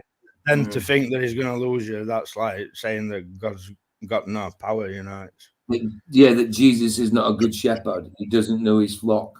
Yeah, yeah, it does, man. It does. Yeah, it's just the devil that comes in and puts the doubt there. That's it. You know. So if we get these doubts, it's kind of good because you know the it's devil is spiritual freaking out about warfare. it. You You know, know, as long as you don't fall into them. it's spiritual You know what I warfare. mean? You As know, long as The cornerstone of Catharism. This spiritual warfare. yeah. You know, I So, mean, we all have these days where we wake up and we don't feel as good as we did the day before. You know, we feel down and stuff like that, and that's when that devil's there waiting to do his magic on you. You know. oh, absolutely. Any little gap to get in there, any little gap, he'll squeeze through. He'll squeeze through it. ritual could only be performed by Cathar priests known as perfecti, who were pairs of one man and one woman that lived together according to a strict set of rules. Wow. The perfecti took vows of poverty, pacifism, vegetarianism, and antinatalism. Since they What do they base these rules on, though? Them type of rules. What's all these Is it isms? coming from themselves? Yeah, isms. There's a lot of isms in this, isn't there? Yeah. Yeah, it's well seen. It's Eric DeBay. They viewed all of material reality as evil. Childbirth was discouraged and seen as a sin that condemned souls to be trapped in the reincarnation cycle. The last step to becoming a perfecti was completing the consolamentum ceremony and living a sinless life according to their vows until death, which they believed would allow them to return to heaven. Regular Cathars, known as credentes, also had the opportunity to perform the consolamentum once during their lifetime. But since the vows were so sacred and irreversible, most would only do so on their deathbeds, often refusing food and water afterwards. The consolamentum washed away their sins, but bound them by oath to pure principles thereafter. So performing the ritual late in life was actually advised, making it easier to live one's last days in a sinless state. Howdy Makowski wrote, "It was deemed the baptism of Holy Spirit by fire, like the Pentecost, considered the real teaching of Christ, that was supposed to remove all sin, once the ceremony concluded. No. As no, mentioned earlier. No. No ceremony removes all sin. No ceremony. Yes, the baptism of fire with the Holy Spirit is all good and that, but no ceremony removes all sin. Sins removed when you ask for forgiveness when you sin. All sin is removed through Christ, who took it upon his shoulders from past, his present, and his future. You know, at that point, obviously he's out of time now, but at that point in the future, sin is no more because of him, not because of a blooming ceremony. You know, It's like, you know, Once you had a consolamentum ceremony, Jesus intercedes for us. It's like Father sees Jesus, not our sin, if you know what I mean. Yeah, Well, absolutely. from what I can tell is they're referring to these people as a Pentecostal, like pre-Pentecostals. I've been in Pentecostal churches. They're really strict, dude. They don't. They are. Yeah, absolutely. I really don't like. You could not have another, because I really don't like what Eric. I really don't like what Eric DeBay is doing, me, because it's potentially leading people astray to not be saved. Yeah, I find this more intolerable than ballers, like. Yeah, I get you. Especially being a flat earther, so partly in with the truth, but mostly out. You know what I mean? With these convictions. Oh, hi, Nathan Oakley. How you doing, man? Good Morning, Nathan. Nathan Oakley. Huh. Look at that. Yeah, Nathan Oakley pops it. If he sees me in the morning, he pops it, and he did the other week as well. So, yeah, he pops in now and again. He pops in now and again. Has he come in your he is even though I've only got 145 subscribers, he is a subscriber. Oh, holy crap! Holy crap! Has Oakley come into the into your chat or into the? He's in the chat. He's in the chat, and he's welcome. He's welcome to come into the into StreamYard if he wants, but yeah. See if he'll come I in. don't know how Nathan thinks about this. He can come in if he wants. Absolutely. See if he can come in if you want. I dare say he's just got up and he wants his breakfast and that, but he knows he can come in if he wants. The link's at the top. We can talk about his last. Talking from experience, this time in the morning is a busy time when you've got kids. So. Yeah, exactly. I know what he means. I would imagine he's bang at it, like. Yeah, I dare say he's getting ready and stuff like that, and sorting out kids and stuff. But yeah, he's welcome. He's welcome. He knows he is. Anybody's welcome. I want to ask him about Timmy. How about Timmy?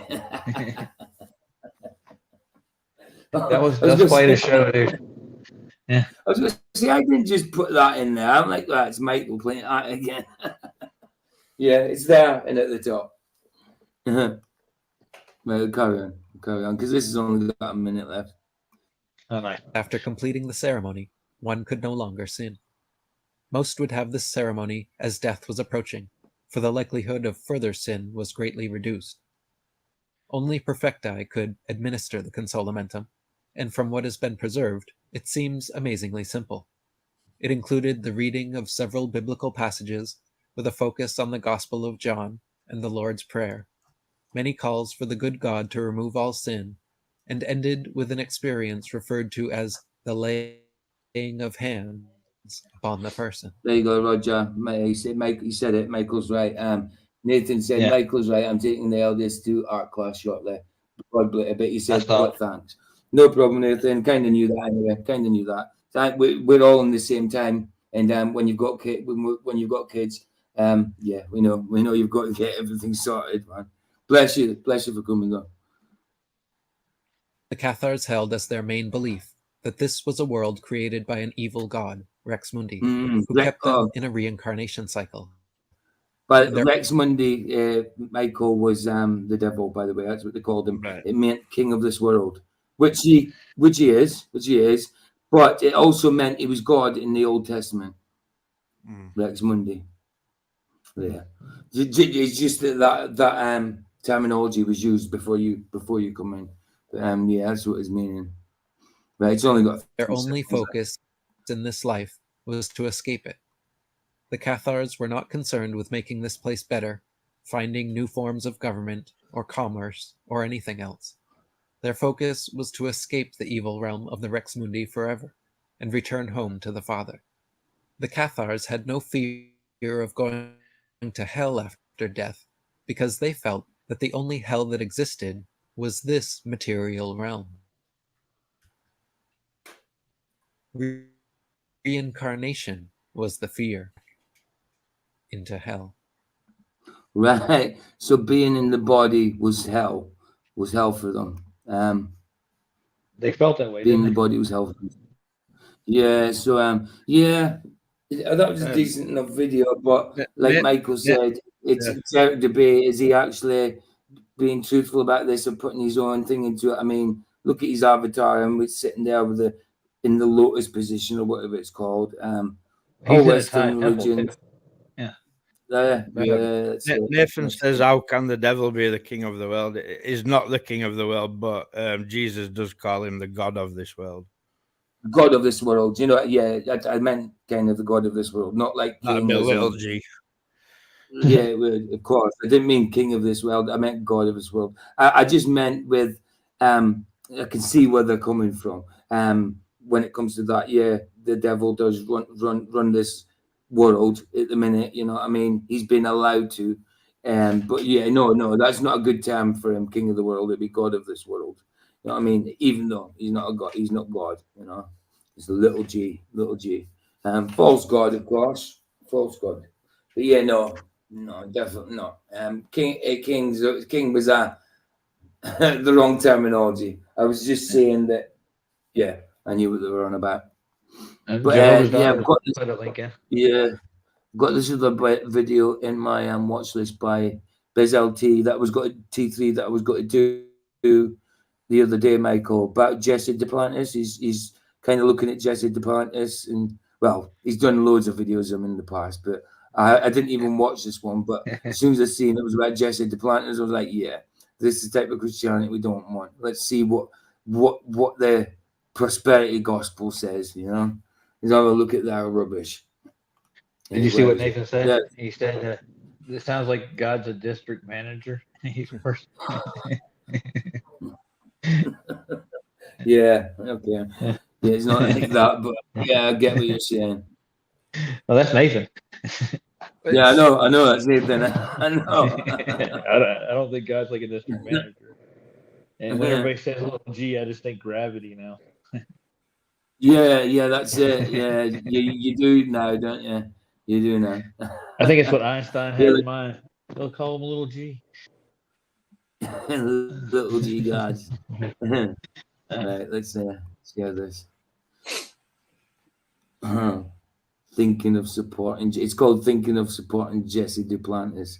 Yeah, he's already a lot more rich than millions of people in this land. He's got so much robbing from the poor. You know what I mean?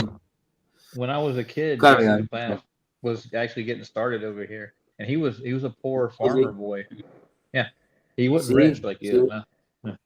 But now, because he's a poor farmer boy, now he got some money. He loved it, you know. And like it says, and it is. He does love money. He does love money, and like it says, the love of money is the root of all evil. Not money is the root of all evil, because a lot of the people love of money. Love of money. They love money. Because we need money, obviously. Well, as the boys at Tavistock said, you can't buy me love. That would be the Beatles, right? Can't buy me love, no. I think that's why I've never had any money. Can't buy me love. I think that's why I've never had no money, because God knew that if I had loads of money, I'd never have come to Him. Yeah, that's possible. That's possible. I mean, I've been poor all my life. Even doesn't matter where I've been working, not working. I've never had any money to speak of. You know, I mean, I'm doing a little better now than I used to, but it's not like I'm not even comfortable. You know, I struggle a lot. but I just don't struggle as much as I used to, and that's partly to do with not being on drugs anymore, I suppose. You know what I mean? That's it. But by far, I couldn't imagine being rich. I mean, if I won some kind of scratch card, or if I just say I won the lottery, half of that money's already gone. You know, like to family, charities or whatever, self-picked charities, not ones that, you know what I mean, I know the money goes to things, charity that I would personally go and give the money to. Do you know what I mean? Not one of these ones that are portrayed to be charities and they're not, and they get like the charity gets like what 11%, then whoever's doing it gets the rest. It's ridiculous. Yeah. Well, you understand where the lottery came from, right? No, I don't. Oh, well, I can tell you the history right quick. What it was is that here in the States, they started a state lottery because teachers weren't making enough money to live. They were impoverished. So what they did is they went to the local convenience stores and butchers and stuff, and they put up these cards, and they got people to buy it, and they would take the money and they would supplement the teachers' income with it, and people would win a prize for it. That's where the lottery came from. They were doing it to help educate people. Yeah. And now it's turned into something completely different. Yeah. Of course. Well, like the travel camp. I didn't know that. Yeah. That's really cool. It's really cool. So it was good intentions turned bad again, you know? Oh, yeah. See? Well, it's a fallen world. The politicians got a hold of it. And the tribal councils here, and they turned it into a money-making business for them. And they sell you slushies, Slurpees, candy, and everything else. While you go in the store, they make money off of you doing that and buying lottery tickets. You spend all your hard-earned pay, and all your money goes to tribal council agenda, and they invested in other things instead of education. They invest in what they're doing now is they're opening up dispensaries now, and they rebuild their bars and casinos with the money they make off of the lottery. That's it. With things that come with a lot of sin. You know what I mean? Alcohol, bars. And casinos. Yeah. And then they proclaim themselves to be better than you, and they tell you you're ignorant, you're stupid, or you're a flat earther. You could be whatever. Yeah, well, of course, if we're flat earthers, we're automatically stupid. All of us. All flat earthers are stupid. We're dumb. Yeah. I consider like even their own cosmology, like even like the Navajo and the Hopi, they have a flat cosmology themselves.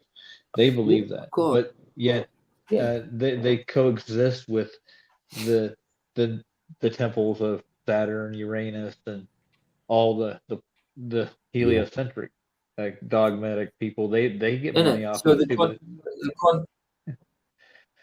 So they contradict their own beliefs, you know, with or their own books, you know. Well, like Jaron did a whole thing on it one time. Jaron did a deep dive into there's actual temples to Saturn, Kronos. Yeah. They have their own Bibles.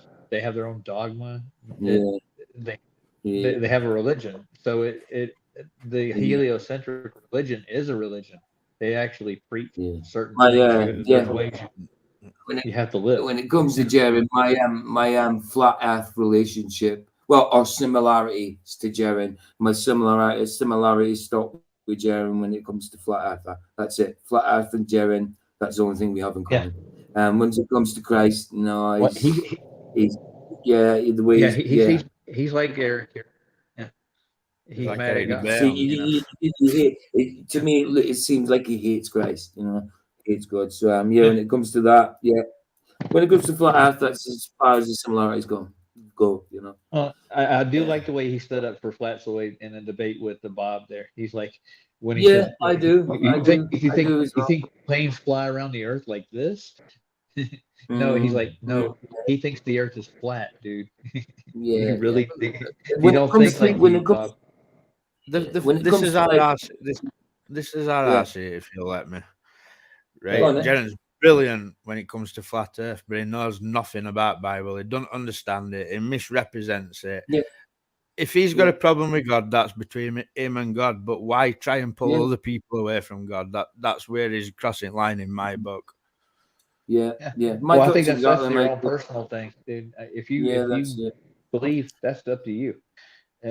Don't let anybody influence you, especially somebody that's mad about it. You know, he's not looking at it objectively. He's looking at it subjectively. Like it's like you gotta. This is a subject. Absolutely. It's Yeah, not a I got relationship. you. I got you. between you Definitely do. Yeah. Definitely do. Yeah. Yeah, definitely. And what Michael said, yeah, it's basically exactly what I was saying, but in different words. Yeah, definitely. And the similarities stop at the flat Earth. And I mean, when it comes to like debate, like I say, there is no debate. But if you've got a debating platform, I think what he does is good because he does seem to stay unbiased. Is a moderator, and the design of it, you know, the layout of it, the design of it, how it works, the debate, you know, with the buzzer and that, it's perfect. It's perfect. You know, there's I think that's great. We haven't had a platform like that. No. Even on the flat Earth debate, nobody would go in there and just debate. They would just go in and argue and shout and shit. Yeah. Yeah. Even in now MDD, we got a moderator. Yeah, even in MDD, you'd think a platform like that by now would have had something like that because they are purely debate and everybody argues on that. And you know what I mean? There's always some kind of dispute and talking over each other, obviously, and crap moderators, really crap. Oh yeah, they're real crap. Including James himself lately. James used to be good. But including James himself lately, it just seems like doesn't care about it. It won't surprise me if it's not being bought out by ballers. Yeah. Not at all. Yeah. Well, every time I turn on there, every time I go to the modern day debates, they're just doing Muslim and Christian debates now for the most part. If it's not flat Earth versus globe, it's Christian against Muslim. They like playing off of that. Right. Yeah. Got you. Well, that's maybe why I got a lot of views lately. It's maybe because it's a big thing. When it came to my video, Islam to Christianity, I got quite good views for my sub count for that. So maybe it was just relevant at that point. Maybe it was because everybody was talking about it. I don't know. But yeah, so we get started with this video. Like I say, it's only 20 minutes long. It's a guy that I've been subscribed to for ages. I've missed out on a good few of his videos lately, probably for the past few months. And when this one came up the other week, I mean, when did he do it? 2 weeks ago. Yeah, I thought, I'll give that a go. Because I don't like Jesse Duplantis, but I like this guy covering. You know what I mean? I like and he's really good with his scripture and that. And I've got about 20 minutes. I've got about 20 minutes, and then I'm going to have to get off. I've got to go shopping. No problem. But if you leave before me, hit the right button, dude. Oh, Ian Henry. Exactly. Exactly. Ian Henry, good to see you. Thanks for coming. Call live again, PJ. How's it going? All good. Good to see you, bro. Good to see you. Do you know what, Roger? It's funny, isn't it, how these idiots think that they're making fun of us, and they're really not. No, they're making fools of themselves. Yeah. That's right. I haven't even put a like on it yet, but I haven't seen it. I will do once I start playing it. But yeah, I've been subscribed to him for ages. Every time he's called out one of these type of people, or called out, I mean, reviewed them or whatever, and he says to pray for him, and that obviously as well. Yeah, I agree with what he's saying. So yeah, I'll play him for you guys. See what you guys think. Same applies. Shout stop. You think I should become political? Well, you are political. Am I political? Yeah, I mean, we bring it out from time to time on the chat. Yeah. You'll bring it out in your messages. Sorry, I'll leave this to play for a second. He's going into the toilet. But it's about really just commenting on what's going on in the world. I don't really think of it as politics. I just tell people what I think or what I believe. I guess I want to call it political. Well, everybody has an opinion of. Are you ready to get into what we're going to Of talk about? course. Before we do Let's that, do it. Jennifer, cut that air conditioner down a little bit. Y'all frosted my legs here. Hey, Frosty, shake a leg, will ya? It's cold in this TV studio, but Kathy, she gets warm. She gets around, you see, so we had to cool the place down. She said, I'm a legend. I had a in my own mind." jacket on. Am I really a legend in my own mind? Yes, you are. Hallelujah. He that does not tooteth his horn, it will not get tooteth. So you got to learn how to do those things. Praise God.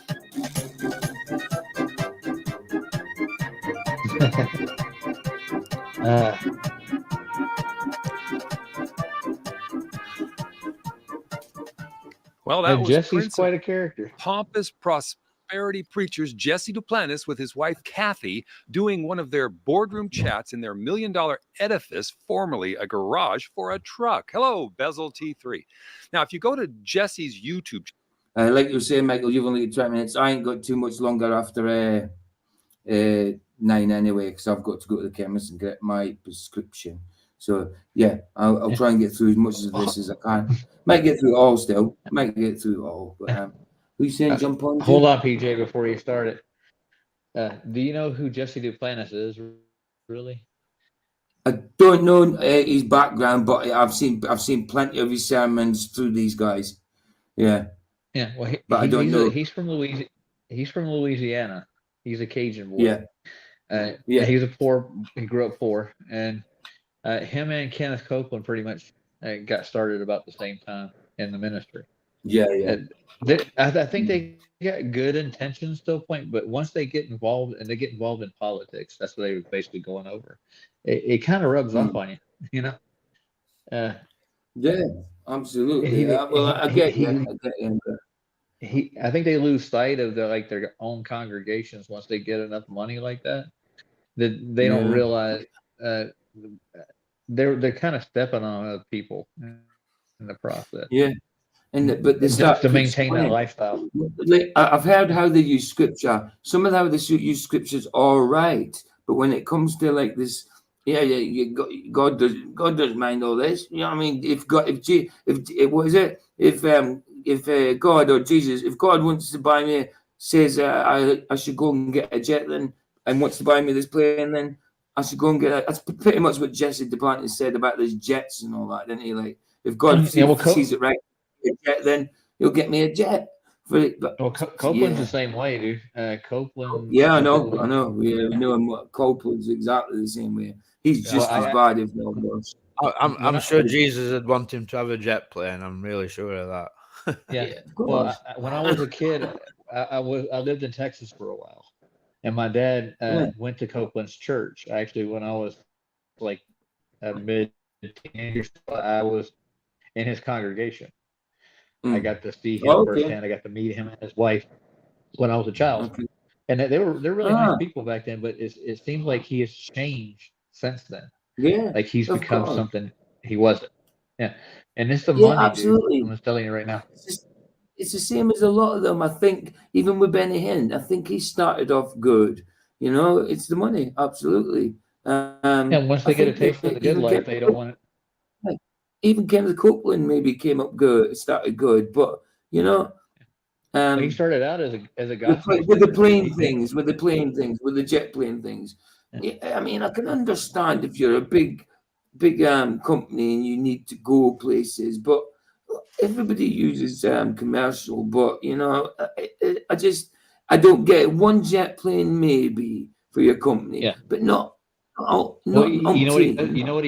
You know what he does with his he's so politically involved. He'll fly to Israel whenever the rabbis have a ceremony. Yeah, he's all over the map, dude. He has connections. Wow, that's all I'm saying.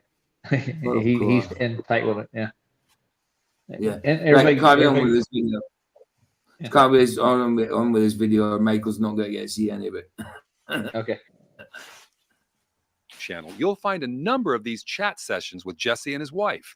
This one was aired April 4th, 2024, and contains some really telling statements that should give any rational person who gives money to these two individuals, aka Jesse Duplantis Ministry, real pause. So people ask me all the time, why aren't you affected by what's going on in the world? I use the scripture, occupy till I come. Jesse is using the King James Version, which sometimes is not as faithful to the original Greek as it could have been. That verse is from Which we know that, don't we? Yeah. You do know that. So there That's could have been a cool. little We agenda. read English. We we don't read- yeah, definitely. Yeah, let's carry on. Luke Well, when I was a 19 in kid, the I learned how to parable read of the Greek, 10 too. minas. It is a well Oh, quickly, go on then. When you were a kid, Yeah, what? when I was a kid, I learned how to read Greek.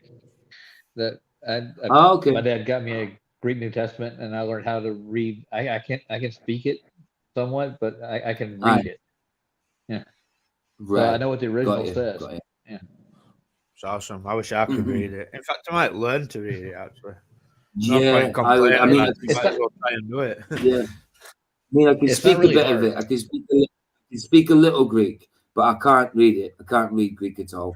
I mean, I might know a few symbols like alpha, omega, whatever.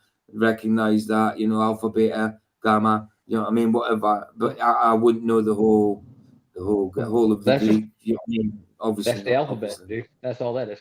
Yeah, I know it's the alphabet, but I wouldn't know. Yeah, I know it's a bit of the alphabet. They've got more letters than us, isn't they? Than we've Well, got 26. it's all They've based got on the 28.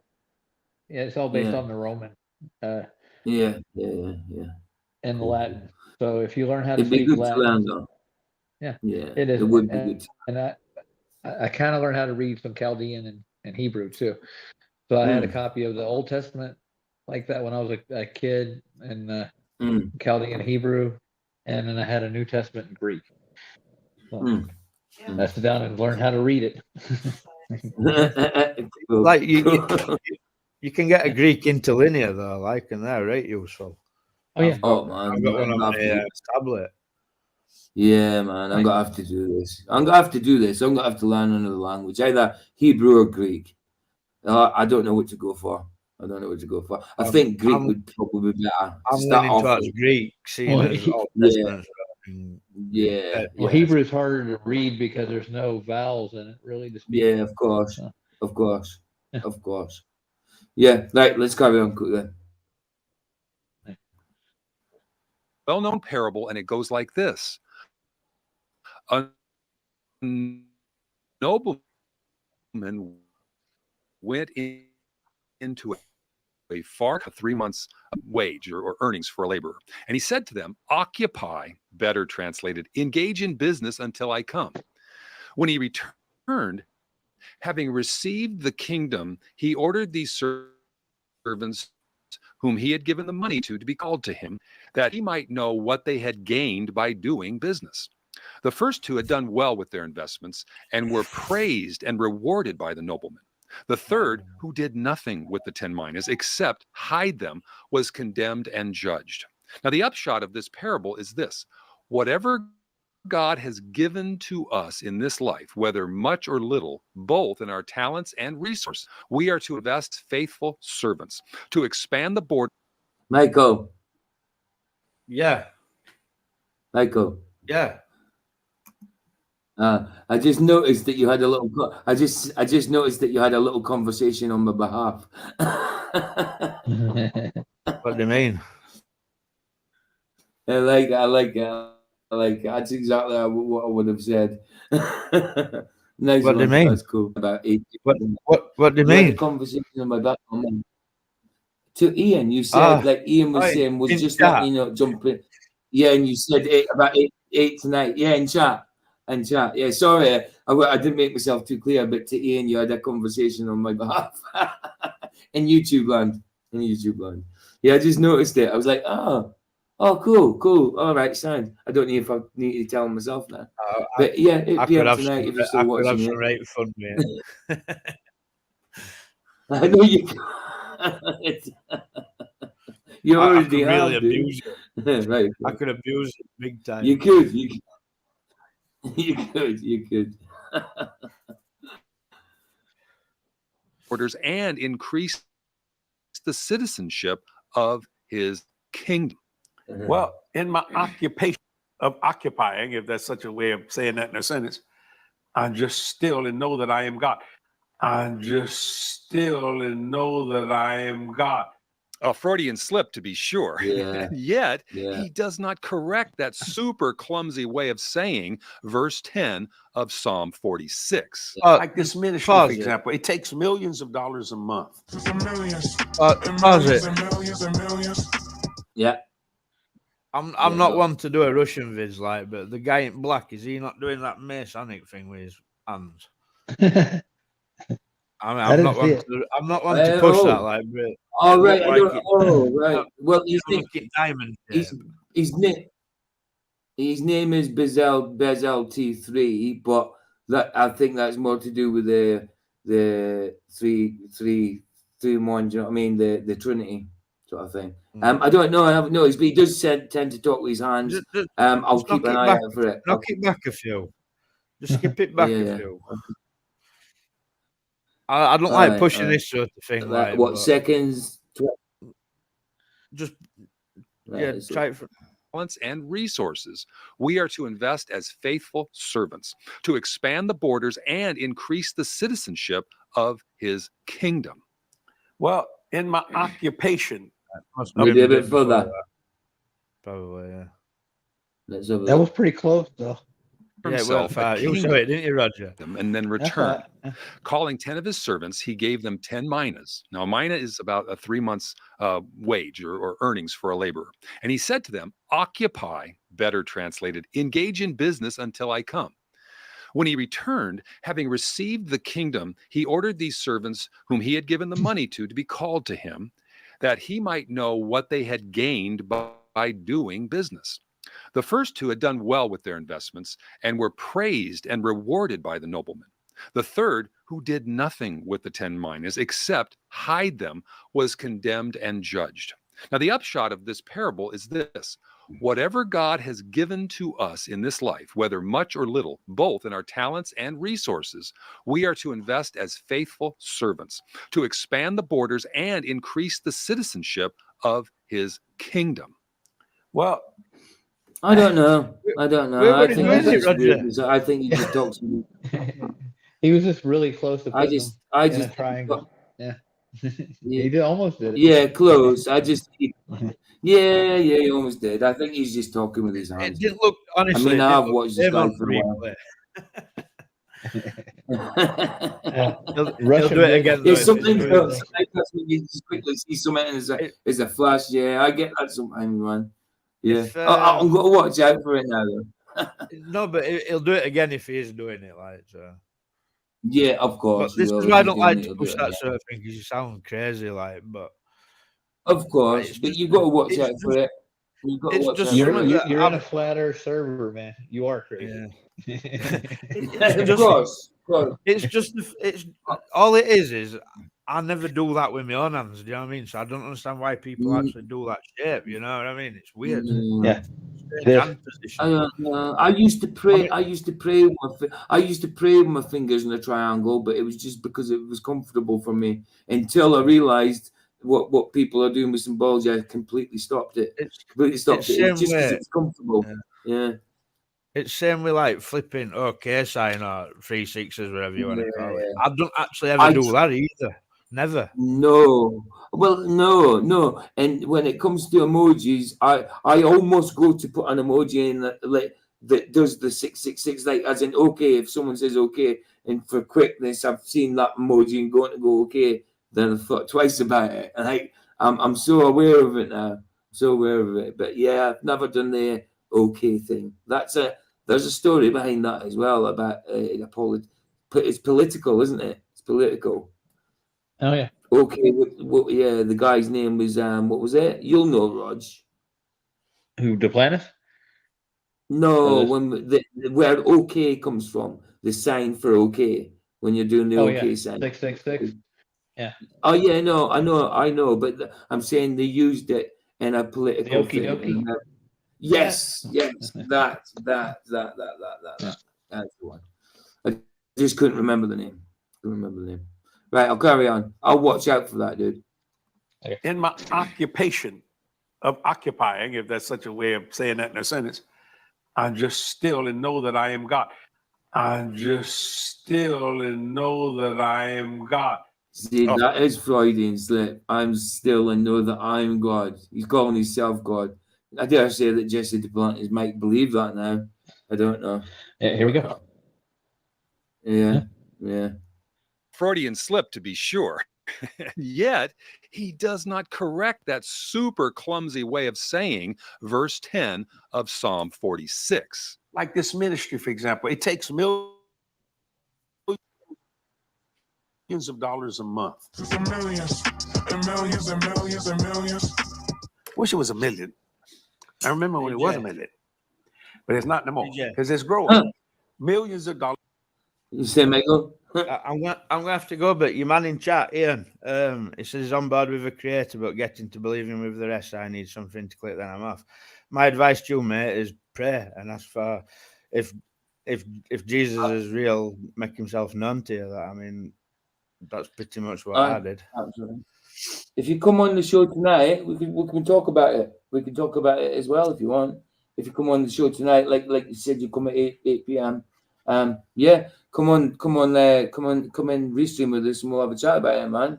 Absolutely, be a good chat. Right, That'd be I'm gonna have brilliant, to man. go. I'm gonna have to go, guys. God bless everybody. Cheers, now. Michael. Bye, Michael. Cheers, Michael. Right, see you I'm later, just going to Roger. get to the end. See you tomorrow. I'm just going to get to the end of this video and go myself because I need to get to this. But yeah, bless, man. Nice one for coming. God bless everybody in chat, and I'll catch you tonight. See you Don't hit the tonight, wrong man. button. See you tonight. Bless you, man. Ta-da. It's why he's taking his time and going out. Oh, yeah. Yeah, I'm just making sure I press the right button. Leave button. There you go. He can't do it. All right. Yeah, that's cool with me. Yeah, no problem, Ian. No problem. Just turn up tonight. We'll have a chat, man. We'll have a chat. Bless you, man. It's good that you can be here and have questions. Do you know what I mean? And it's good that you've got questions if you're just getting into it. It's good. So come tonight, man. That'll be brilliant. Shall we get on with it? Because I've got to go as well at some point to get to the chemist, I suppose. I'll probably go to what is it, 9? I'll probably go to 9:30, another half an hour. For me, 9:30. Dollars a month, and I wish these things were free, but they're not free.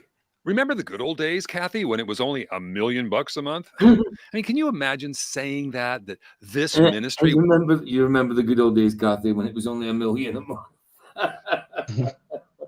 That's funny. And the situation, sorry, the situation, a video like this and what he's talking about, that is witty, definitely. Which is Jesse's ministry, takes millions of dollars a month to operate. Jesse says these things aren't free. What things? His things? Ministry things? Well, it doesn't really matter because they are one in the same. Now, Jesse refers to Psalm 46 again, but this time, to his credit, he catches himself. I just get You see, Roger, it's actually doing all right on YouTube today. It's not flickering, and it's on about 720, I think. Let's see.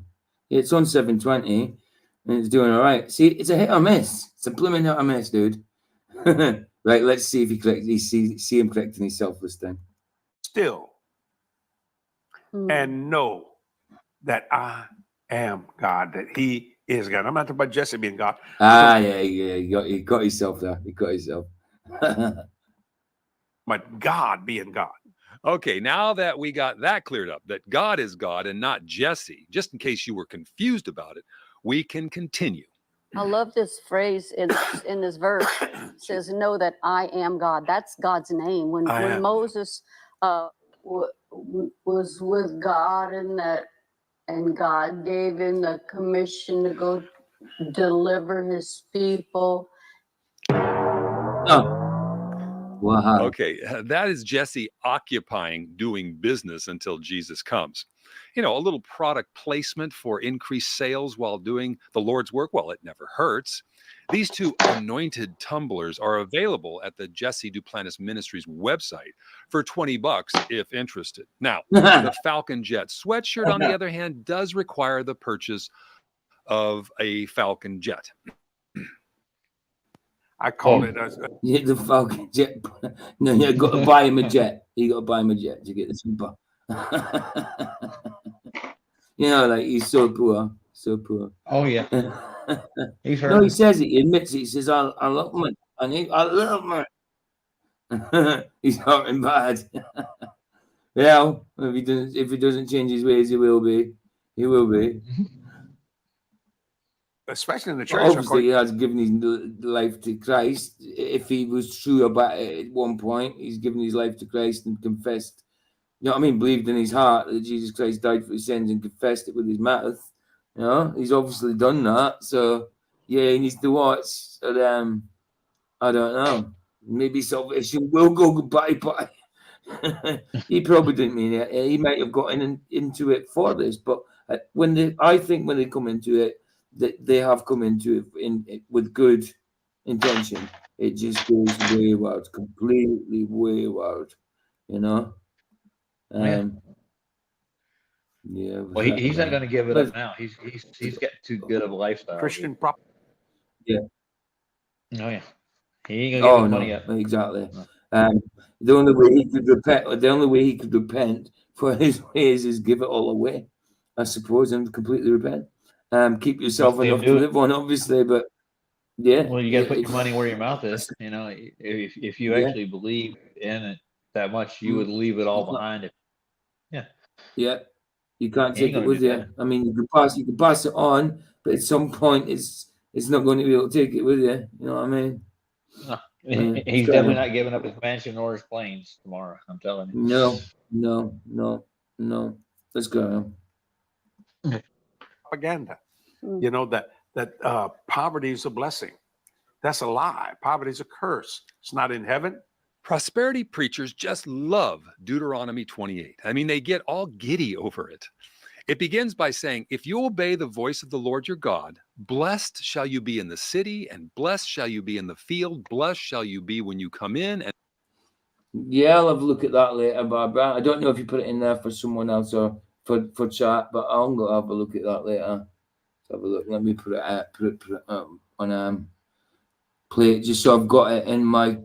Oh, I see. Oh, I thought it was a video. Right. It's right. I got you. It's a website. Okay. Cool. I'm gonna put a mark on that. Have a look at it. Let's have a look. Look at it later. Don't know who it was for, but I hijacked it. It's about Christ is the Messiah. So I've got to have a look at that. Hey, Christ, like it's a woman. Christ, it's saying it's a woman is the Messiah. So I'm having a look at that nonsense. It's all good. You don't have Bible preachers in the UK? And blessed shall you be when you go out. Sounds great. And then you don't have Bible preachers over in the UK. You don't have these people over in Britain. Yeah. They don't have. Yeah, female pastors. Yeah. No, we have female pastors, definitely. But I think it's saying in that website that Jesus Christ was a woman. Sorry, Messiah was a woman. Sorry. Yeah. So are we getting crossed over mixed? Yeah. Oh, see, sorry, dude. Luckily we don't get many of these demons in the UK. You don't have Bible preachers over there. Yeah. More Orthodox churches over there. Yeah, we don't have much of the prosperity thing in the UK. Definitely not. Yeah. But it is there. It is lurking in the background, and you know what I mean. It's not as rife. Sorry, as it is in the States. But yeah, it's certainly there.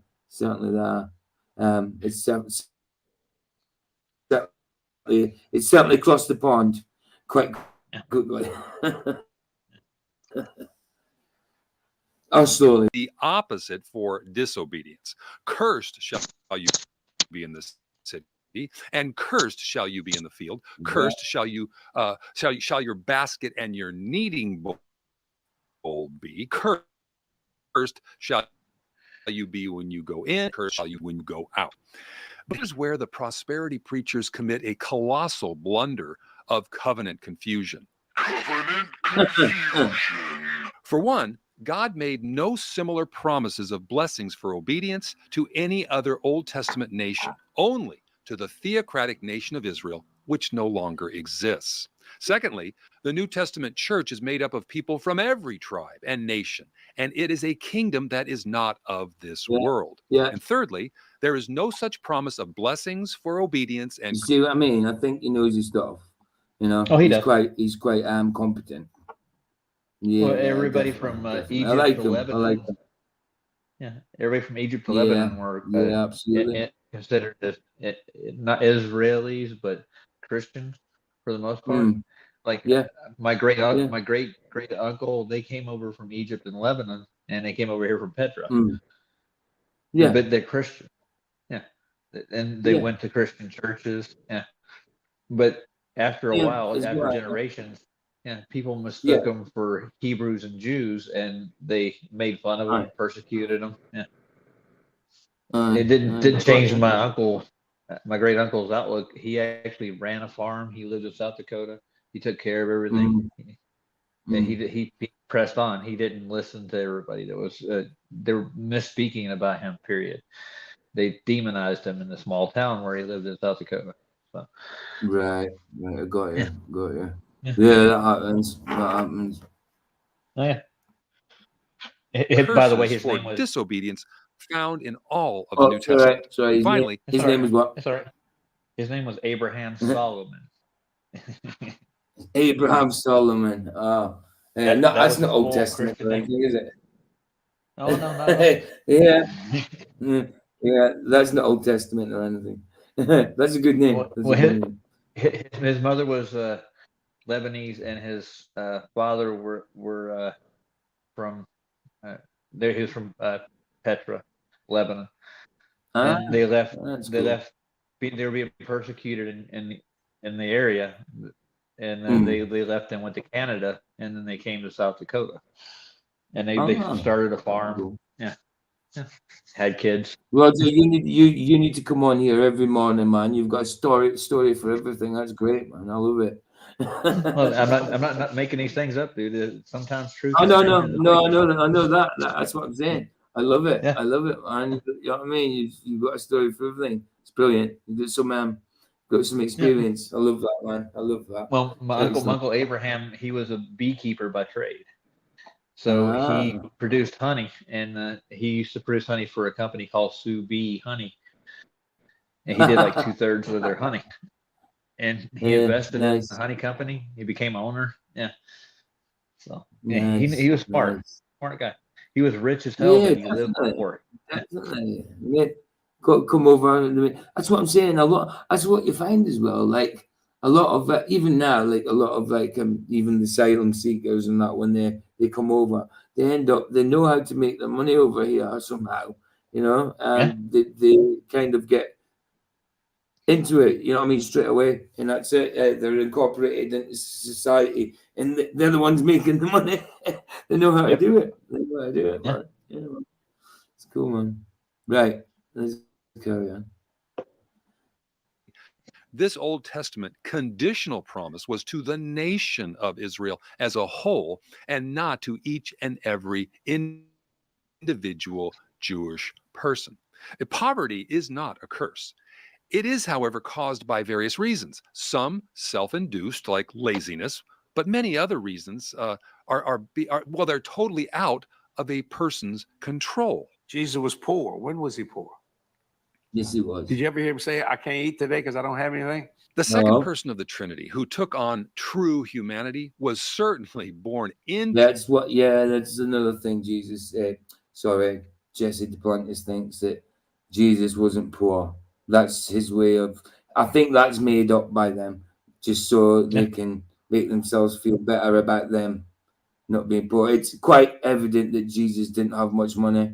You know what I mean? Obviously, he can get by, he's God. You know, He could make food. What did he do with the fishes and that? He still did the human thing and went out fishing and stuff. You know what I mean? Yes, he didn't do without. He got his food. You know what I mean? They maybe hunted for the food, fished for the food.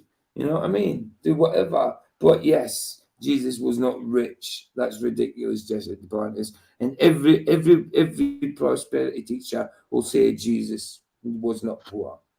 It was quite evident he was poor. He tells people to give the money away. You know what I mean? Come to me, give it all away. I mean, so why would he then keep it? Keep his own to be rich? Ridiculous. Because he didn't have it in the first place. I'm looking at here. What's the rabbit hole? That's what I want to know. It's about Jesus being a woman. It's not. It's the one that I've bookmarked for later. I mean, to me, no, Jesus is not a woman. I am pretty close to that, but I will look at it. I want to look at it just to see what it says, because I think that's nonsense. There's this comedian I subscribe to. His name's J.P. Sears. He actually did a thing on the book Jesus. There is no genders. There are multiple genders with Jesus. Oh, I have Vicky. The missus is up. The Vicky's up. Yeah. The Queen Bee's in the house. How you doing, baby? Queen Bee, you rock. Yeah, she does rock. Exactly, right, Sam, exactly. Brilliant. Babe, do you want the links at the top if you want to come in? I dare say you won't because you've just woke up and want coffee and stuff, but links at the top, babe. I'm not going much longer. I'm getting to the end of this video because I've got to go to the chemist and get my script, babe. So, I'm going to I only started at 7. I didn't start early. So it hasn't been a long stream. Been going 2 hours and 12 minutes. So I'm trying to head for half 9. It might go a little longer, but trying to head for that. But babe, if you want to come in, the link's there. You haven't tried yet. So give me a shout if you want to come in. To a poor family. Mary, his mother, was a very young peasant girl to be married to a common laborer. He was born out back behind a dwelling place for travelers in a livestock stall. Mary had no midwives there to help her. The infant Jesus was wrapped up and placed in the wooden feed box of a donkey. And after his birth, Jesus... See, I don't know if he's reading off the script, but he tends to know his scriptures off by heart and lengthy ones as well. And he knows how to tell the story. So I think he might have a little script up there because he knows how to tell a story. That doesn't matter as long as it's the truth, you know. But he does know a lot long scriptures and lengthy stories, you know. He's making a good point right now. He's making a good point that Christ was actually born human, like everybody else. Dude.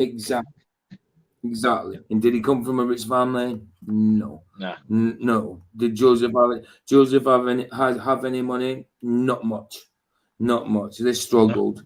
No. It's quite evident by scripture that they struggled. Yeah, he built homes. He was a presented at the temple with an offering. Yeah, sorry. He was a carpenter. He built homes. Yeah. He's an average Joe. Yeah. He's still feeling rough, babe. All right. But like I say, you can come in if you want. I know you weren't talking to me then, but you can still come in when you want, if you want. Allowed only for the poor, 2 small birds instead of a lamb. And after leaving his family at the age of 30 and beginning his ministry, Jesus said of himself, "Foxes have holes and birds of the air have nests, but the Son of Man has nowhere to lay his head." Yeah. There was no comfort of exactly that. Look, that's the point itself. Look, if he had nowhere to lay his head at the age of 30, you know what I mean? Why would he have nowhere to lay his head if he's a rich dude? You know, if he's got all these garms, you know what I mean, all these good clothes, nice sandals, you know, your Nike sandals and your your Nike sandals and your Gucci sandals and that, and your Gucci robe. You know what I mean? Whatever it is, put over them. But no, He didn't. He didn't. He didn't have that money, so that's why he had nowhere to lay his head. You know what I mean? So I think the really rich really resent the Alice idea or- of what Christ was. Yeah, absolutely. They must not get that scripture. They must think it's just poetic or something like that. I don't get how they can see that. It's actually talking about it. I mean, he's talking in metaphors about laying his head and all that, but he tells you when Jesus talks in parables or metaphors, he tells you when he does it. You know what I mean? And tells you the why. He explains the stories as well. Yeah. He was a or smart the guy. prestige of a throne for this king of heaven. Yeah. To follow the Son of Man was to share Aye. in his poverty, his privation, and his homelessness. Judas, the one who managed the treasury and later betrayed Jesus, was not in charge of a large sum of money, as we hear from prosperity preachers, but Yeah. rather a petty cash fund used to supply only the basics of this small group of disciples and perhaps provide. And look how corrupt he became. And you know, do you think Judas would have been tempted by that money if they already had money? You know what I mean? Oh no. Judas He wouldn't. Judas Iscariot wouldn't have been tempted by that money at all, would he? Yeah. So Nope. it's there you go, and that then there might have been a different outcome. You know, I mean, it's ridiculous to think about. It affects everything. Can I shout out Vicky? Small Tell her she amounts of rocks. of alms for the poor. Yeah, she does rock. She absolutely rocks, man. All right. She does. She does. She says she's got indents in her phone where where the letters for you rock are because of you, Roger. Oh damn it! I'll stop. Yeah. Oh, you're cool, dude. You're cool. Thanks. Let me give you a prime example why I don't care what people think about me, about what I have. Now, look at me. Look at me. I am a very blessed man. Me and Kathy are very blessed. I'm Blessed. No. Blessings come from the Lord. That's not the Lord. If you're using blessed in contemporary terms, yes, you are blessed. But blessings come from the Lord. So what you got is not blessed. Yeah. No. What you I got get is you. of the world. It's secular. Yeah. I can't hate them Go. for this because I think that's what they want. They want you to be envious. I don't hate them. No, of course. Yeah. Yeah, I'm not envious. I'm not envious. Not at all. I mean, it's mad to think that if I was like them, then I'd have no problems, but I'd feel hollow. I mean, I don't know how he doesn't. I mean, he maybe does. I don't know. Maybe he's fulfilled in what he does. But if I would be like the stars. I would just feel hollow, having all that money, and you can do anything you want. Then you get it, and it's like, oh, you do all these things, but you think, oh, what next? What next? And what next? You know, there's got to be. Yeah, I couldn't imagine having to go through that. You know. Yeah. I wouldn't mind being comfortable. I wouldn't mind being No. comfortable. I wouldn't want to be able to go out and get anything I want at any time I want, and or not even go out, just get someone to get it. You know what I mean? Pay someone to do it when you don't even have to. But you do. Oh, yeah. You got the money. Yeah. And you're like, The thing is, I think turns you you into a lose. vain person. Turns you into You a very, lose- very you lose- vain person. You lose. I was going to say you lose touch with people when you're like that, though. If the mentality's there, Yeah. you lose touch with your friends Aye, and of everybody course. else. Aye, of course, of course. Oh, there's Vicky. There she is. Sorry, you've been there long, babe. About a week. Morning, Vicky. Morning. About a week. I'm not staying. I'm not staying. I I know. feel like I'm not going on much longer, but I'm just getting to the end of this video. I've got to pick up my prescription. You know what I mean? What are you saying? You good? no, I'm Oh ill. no, you don't sound good. You're still ill. Yeah. She gave it I the thought good- flashlight too. I thought a good night's sleep and some prayer would have done it. No? Just a See, little. God doesn't always lift your illnesses. Oh, Joe, I Yeah, think I've got a it's virus. yeah. You think Because you got I a think virus? that, yeah, probably from my friend over the road. But Yeah, no doubt. I told you she was trouble. so, I'm but yeah, joking. I'm joking. no, I just came to say morning to everyone. Morning, Thank baby. you I for wasn't sure having that me. if you'd be up. Mind you, you did go to bed quite early, so yeah, you usually do get up about this time when you go to bed early. But Oh, woke up if with you a fell night asleep coffee. about midnight, you wouldn't be up. You wouldn't be up. Sorry, did you? Oh, yeah. So is that why you got up? You kept coughing, so you just got up. I woke up at 6 o'clock and I thought it was like late. And I was like, and then I went back to sleep. But yeah, I am Well, going. do you remember my premiere last night at 12:30? Mm, Well, I never managed to make it to my own premiere. I fell asleep and then I woke up right, at well, I'll I don't know what time I woke up at, but I woke up thinking, oh well, I'll just do. I missed my premiere. I'll go and apologise to everybody in the community, and what I'll do instead is I'll do a 5 o'clock, the five live thing. And I thought, yeah, I'll do that instead, just to make up for it, sort of thing. And then I looked at the time; it was 5:30ish. So I thought, oh, I can't do that. And I thought, morning coffee it is. You know what I mean? It had to be done. Morning coffee. You know what I mean? And So I every woke time I up do a morning feeling coffee, I'll ill. just stand up. Sorry, baby. I woke up feeling ill, and the weather is miserable. Yeah, the Well, it's weather's beautiful miserable here. here as well. Babe, look at how it is in this room. I know I have to have the light on, but the blind's open and it's dark. Roger, where So do you live? Oh, I'm in Colorado right now. And it's nice. Oh yeah, it's like 80 degrees outside, sunny. Well, not right you now. don't It's you nighttime. don't I well, don't get the sun. Colorado is kind of warm all year round, isn't it? Even in the winter, is it not?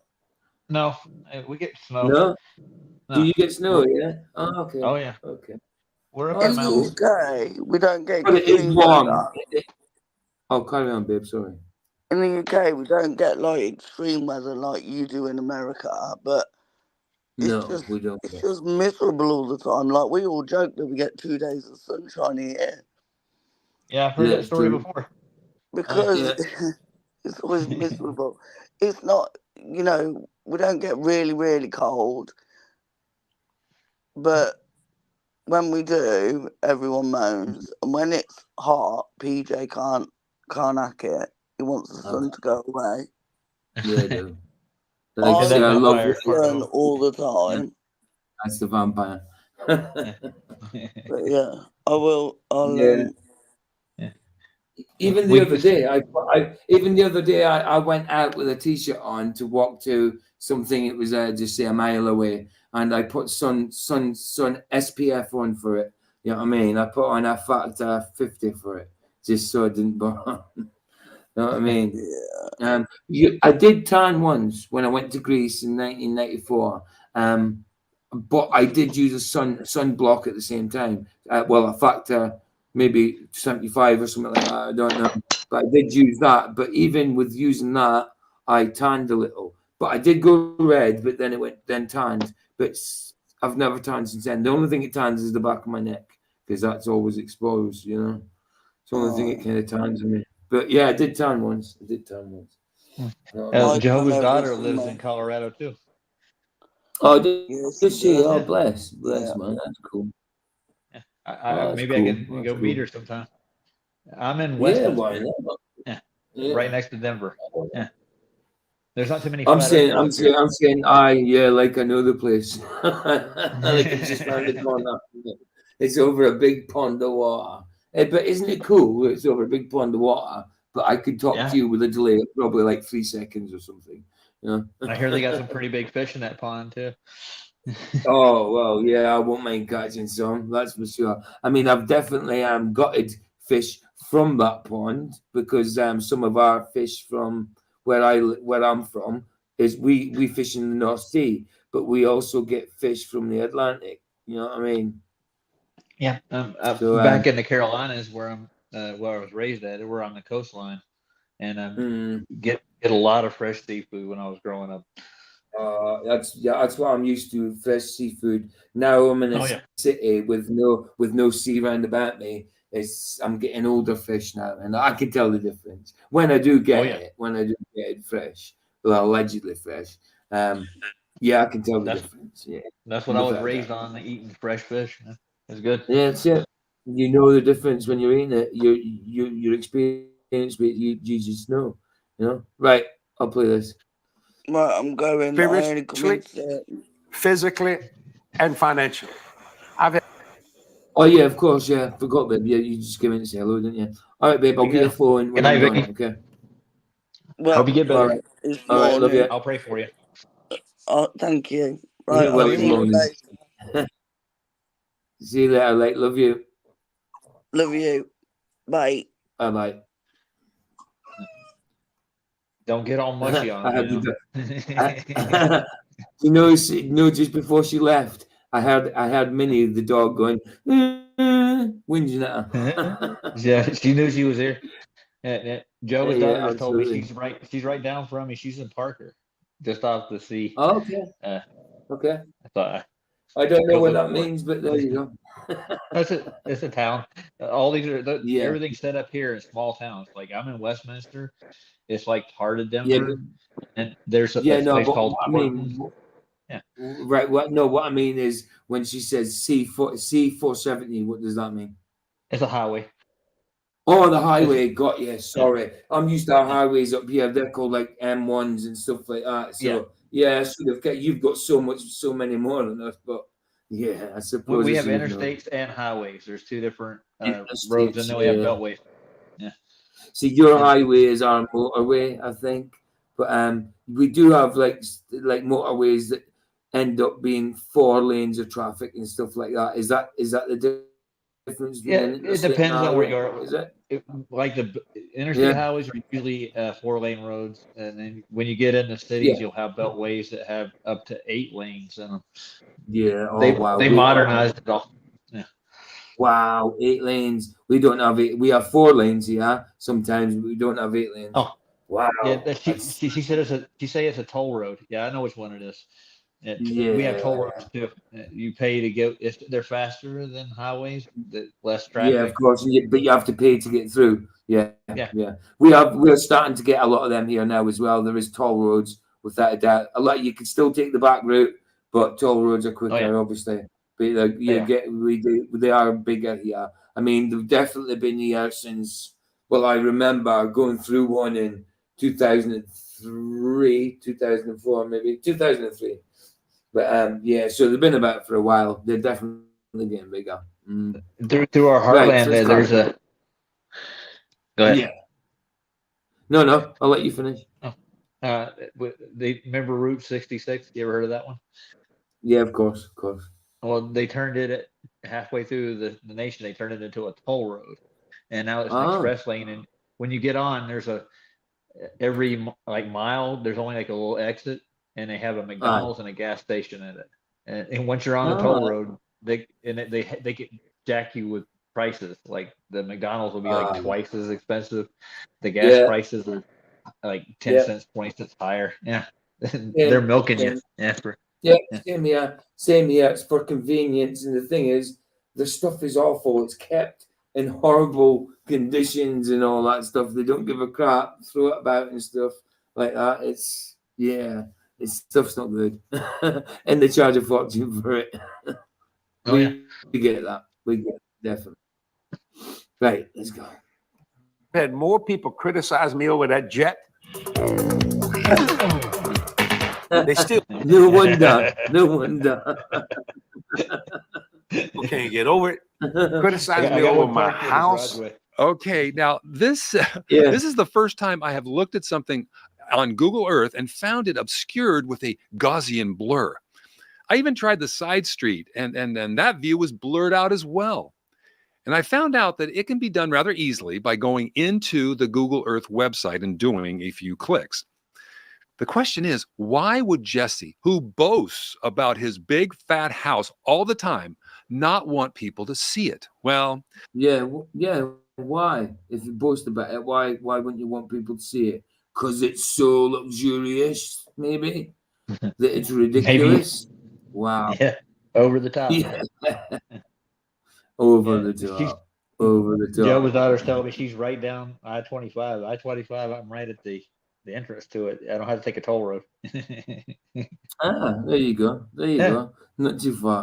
That's The way good. the toll road works here is they take your tag number as soon as you go on the toll road, and they send you a bill to your address. Right. Do they? Oh, okay. That's Yeah. cool. Oh, okay. That's Well, I owe wow. Colorado That's money. mental, isn't it? Yeah, it is, because I didn't even know I was driving on a Technology. toll road. Yeah. Huh. thank goodness for Instagram. I live in the biggest house in the state of Louisiana. I have the biggest house of any preacher in America. I don't mean that arrogantly or pridefully. Well, it sure sounded like yeah, it. I sure. don't mean that. Basically, I have the biggest house in this place. I have the big. It's bigger than all you guys over there and all you guys there. It's the biggest in this. You won't see him yeah. on MTV Cribs, dude. Come see my house. Oh, nice. You won't see him MTV Cribs. I like it. And let's do a fact check here. Jesse's house is not the biggest in Louisiana. That would be the historical landmark Nottoway Plantation House in White Castle, So Louisiana. he's a liar as well. Wow. Come on, Jesse. Perhaps Jesse meant the largest occupied house in Louisiana. But you know what? That's it's not Yeah, something, even if I wasn't a pastor, that I would want to promote publicly. No, mate. They didn't pay for it. I paid for it. Exactly. You paid for it, but with other people's donations that were meant to go to God's Ministry. Yeah. God's intention. You know what I mean? Yeah, God's ministry, God's intentions. But yeah, this is your intentions, dude. Nothing to do with God. So he's feeding the guy down the street, living on the corner. No, he's not. And since when does God say anyway? Ask for $1 million for his intention. You know what I mean? Yeah. And It's give what your heart. It's give with a cheerful heart. Give what's in your means to give. You know, he doesn't ask for millions and billions of bucks. You know what I mean? You understand what I say? All these different things. But let me tell you why. That's water on a duck's back to me.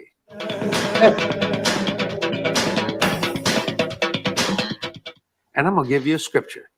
And it's Psalms 49, verse 16.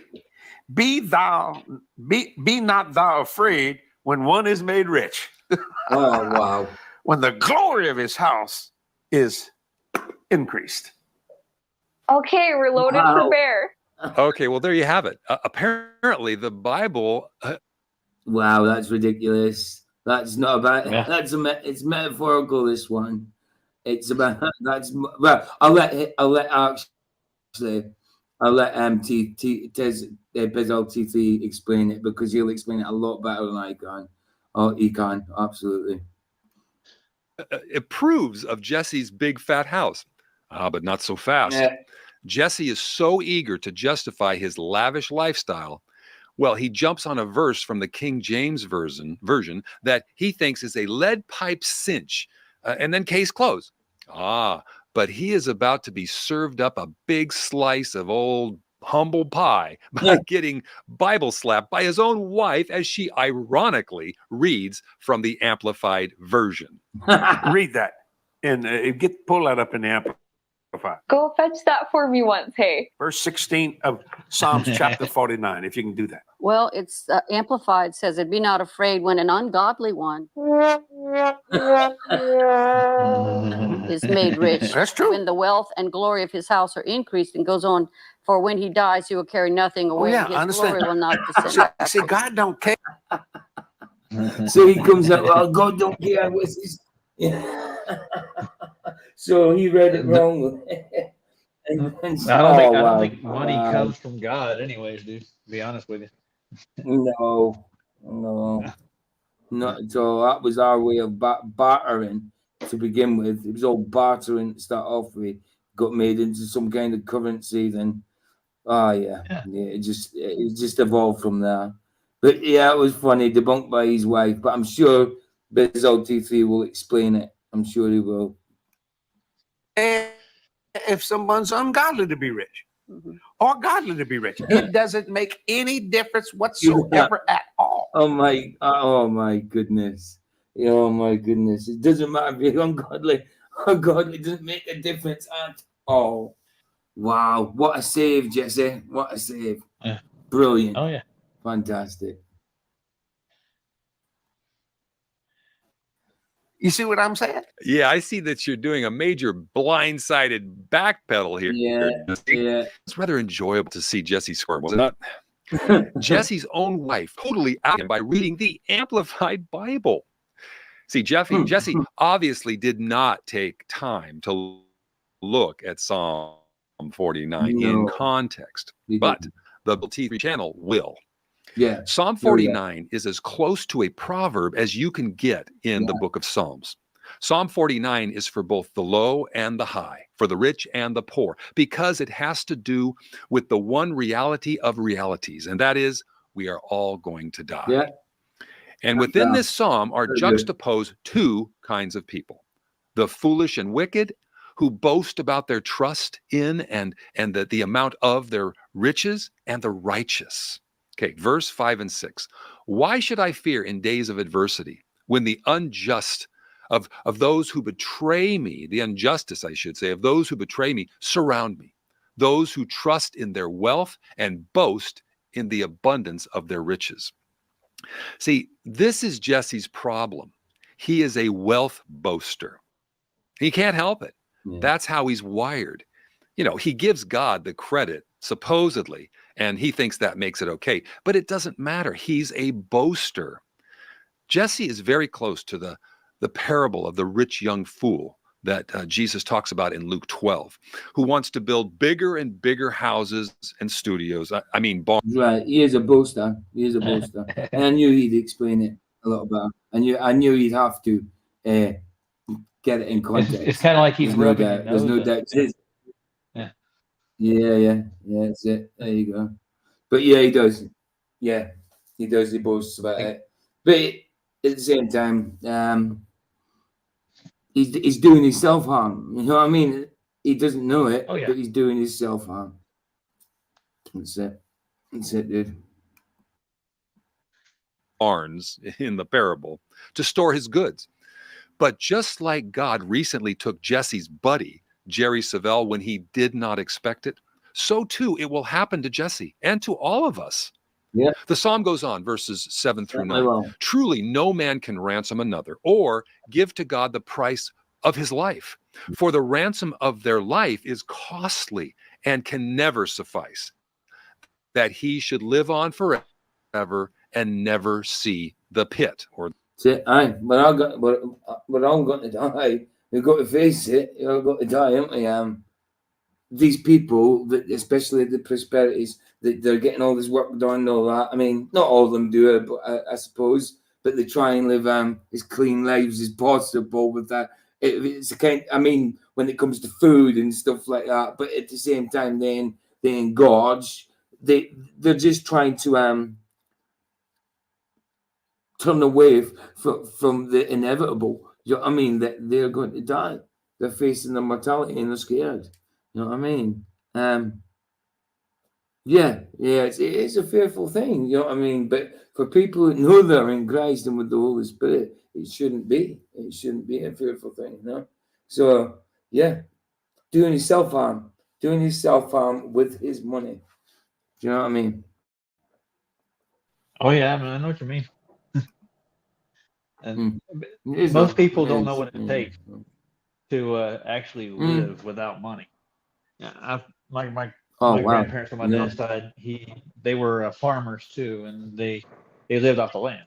So Yeah. I think everybody should at least get that under their belt in their lifetime. Learn how to like live, grow food, farm. Yeah, animals. absolutely. Yeah. I mean, Yeah. even when I was born in '76. Even when I was a kid, my dad was he worked all the time. He never stopped working, and we was never rich, but he worked and worked and worked, and he used to grow things in the garden: spuds, carrots, radish, onions, spring onions, beetroots, turnip, everything. We knew how to grow that. I used to dig up the garden. I used to help him in, we call it, well, farming, tilling in the old days, I suppose. But I used to help him in the garden, dig the garden as a kid. We were taught it all. We used to plant the seeds for carrots. We used to plant the spuds for spuds. You know what I mean? Yeah, we used to do all that, and we used to know when it'd be ready as well. Yeah, as kids. I mean, I haven't done much of it as an adult, but as a kid I did, and I'm sure if I had to, it would come back to me. I'd know exactly what to do. You know. Well, my grow- grandfather even had a vineyard and grew his own grapes and made wine and stuff too. Ah, cool. That'd be He cool, was- he man. was- That'd be cool. Yeah, it was. That's a business. Do you know what I mean? You get a business out of that. You know what I mean? Well, he did it for himself. He didn't sell it, and his neighbors too. They all shared it. And he raised he raised hogs too, and Okay. Hogs. Is that pigs? Pigs, yeah. Pigs, Well, they call them hogs over here. Yeah, no, I love it. I love it. Hogs, man. Made his own Jehovah bacon. Barbara- Yeah. Jehovah's look. daughter Barbara said her oldest son was born in 1976. Well, bless him, man. Jeez. Bless him. Bless you. Go on, Raj. He's the spirit of 76. There you go. Yeah. Yeah. That's You the were one. born in It was a hot 76, right? summer. It was a hot summer. Well, in the UK, 76 was a hot summer. See what I mean? It was a hot summer in 76 in the UK, the hottest summer recorded apparently, until I don't know when the next one was recorded. But when I was a kid, it was the hottest summer recorded. And I come out so white. You know what I mean? I come out like pale blue and having to sunbathe to get white. Jeez. You're You know what I negative mean? walking. Yeah. Yeah. Well, PJ, That's it. I'm gonna say this. I'm 6 years older than you are. Okay. Yeah. Cool. I've got So- two so, grandkids. yeah, now. well- Yeah, I'm an Oh old wow. man. Yeah. I know, but we're not. But no, we're not. We're middle aged, but we call ourselves old. We call ourselves old. Back once upon a time, 40 odd in your 40s used to be old. Not anymore. It's not. Even 60 is not old now. You know, the people are living till they're 90. When you're living, I mean, because I think to myself, like in my 40s, I'm halfway through my life. Maybe over halfway through my life. But then you think about it, some people live over that as well, you know. But I think of my own mortality. What am I going to think if I get to 70? What am I going to think when I'm 70 about my mortality? Do you know what I mean? It's creeping in, and it's a lot closer, and you can go at any time. You know, and you can go at any time now, but you know, out of old age, it's you're getting there. You know what I'm saying? So yeah, we do. Well, we do. like my great uncle I was talking about earlier, he lived to be 104 years old or so. Oh, wow, He- dude. Yeah, by the time he got there, he's like, "I'm just tired of being here." And Well, his yeah. sister was the same way. She got to be 103, and my Aunt Marie, and I sat down and I had a talk with her. We had a tea, sat down in the garden, and she looked at me. She goes, "I'm tired of being here." I'm like, "Are you?" Get it? Okay, Get it? yeah. Absolutely get it. She's done with it. Absolutely get Yeah. Yeah, of course. I suppose if you get to be that age, I suppose your views change. You get more comfortable with it, then you just completely adapt. You know, completely adapt. There's a time of acceptance, I think. You know, maybe not everybody will, but I think to get peace, we will. You know what I mean? Well, Well, I want to see my grandkids grow up at least. That's what I'm Yeah, of looking at now. course, absolutely. I mean, you want to see that without a doubt. I mean, that's standard. That's standard. As humans and parents and grandparents, you want to see that. You want to see your kids grow up, and then if they've had kids, oh wow, I've seen my kids grow up. I want to see my grandkids grow up now. Yeah, you will do. Yeah. You will, kids. You will. Absolutely will. Definitely. Well, my oldest grandkid is at 3 years old now, and my youngest one, she's 6 months. Well, there you go. You have to hang on at least another 30 years. You got that, man. You got that. You'll see them grow properly old, and that's just. I mean, even if you, it depends on what you call adults. I mean, there could be adults at 21, can't they?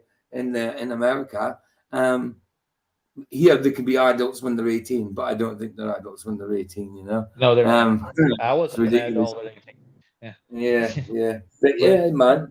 Sure, you will. My grandparents, my dad made me start working when I was 14, so I had to get out in the work, learn. I had to pay my way. If I wanted something, I had to buy it myself. I was working from the age of 14. 14, I was on the milk. I mean, I didn't get much. But I was working at 14 and going to school. And then definitely by 16, I had proper jobs and that.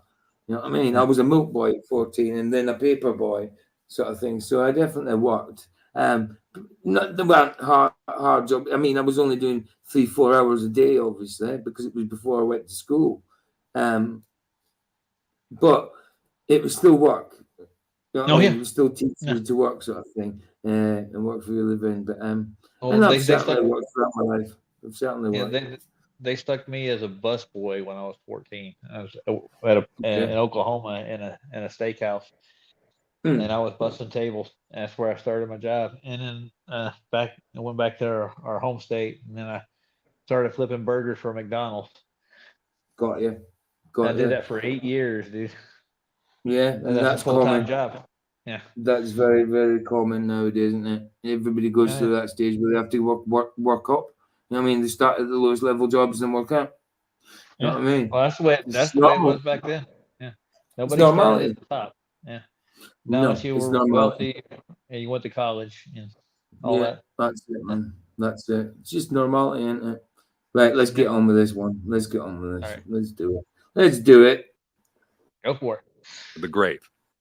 In other words, no amount of money a person has to buy health food or injections of so-called fountain of youth chemical cocktails or various medical procedures will extend one's life beyond what God has ordained.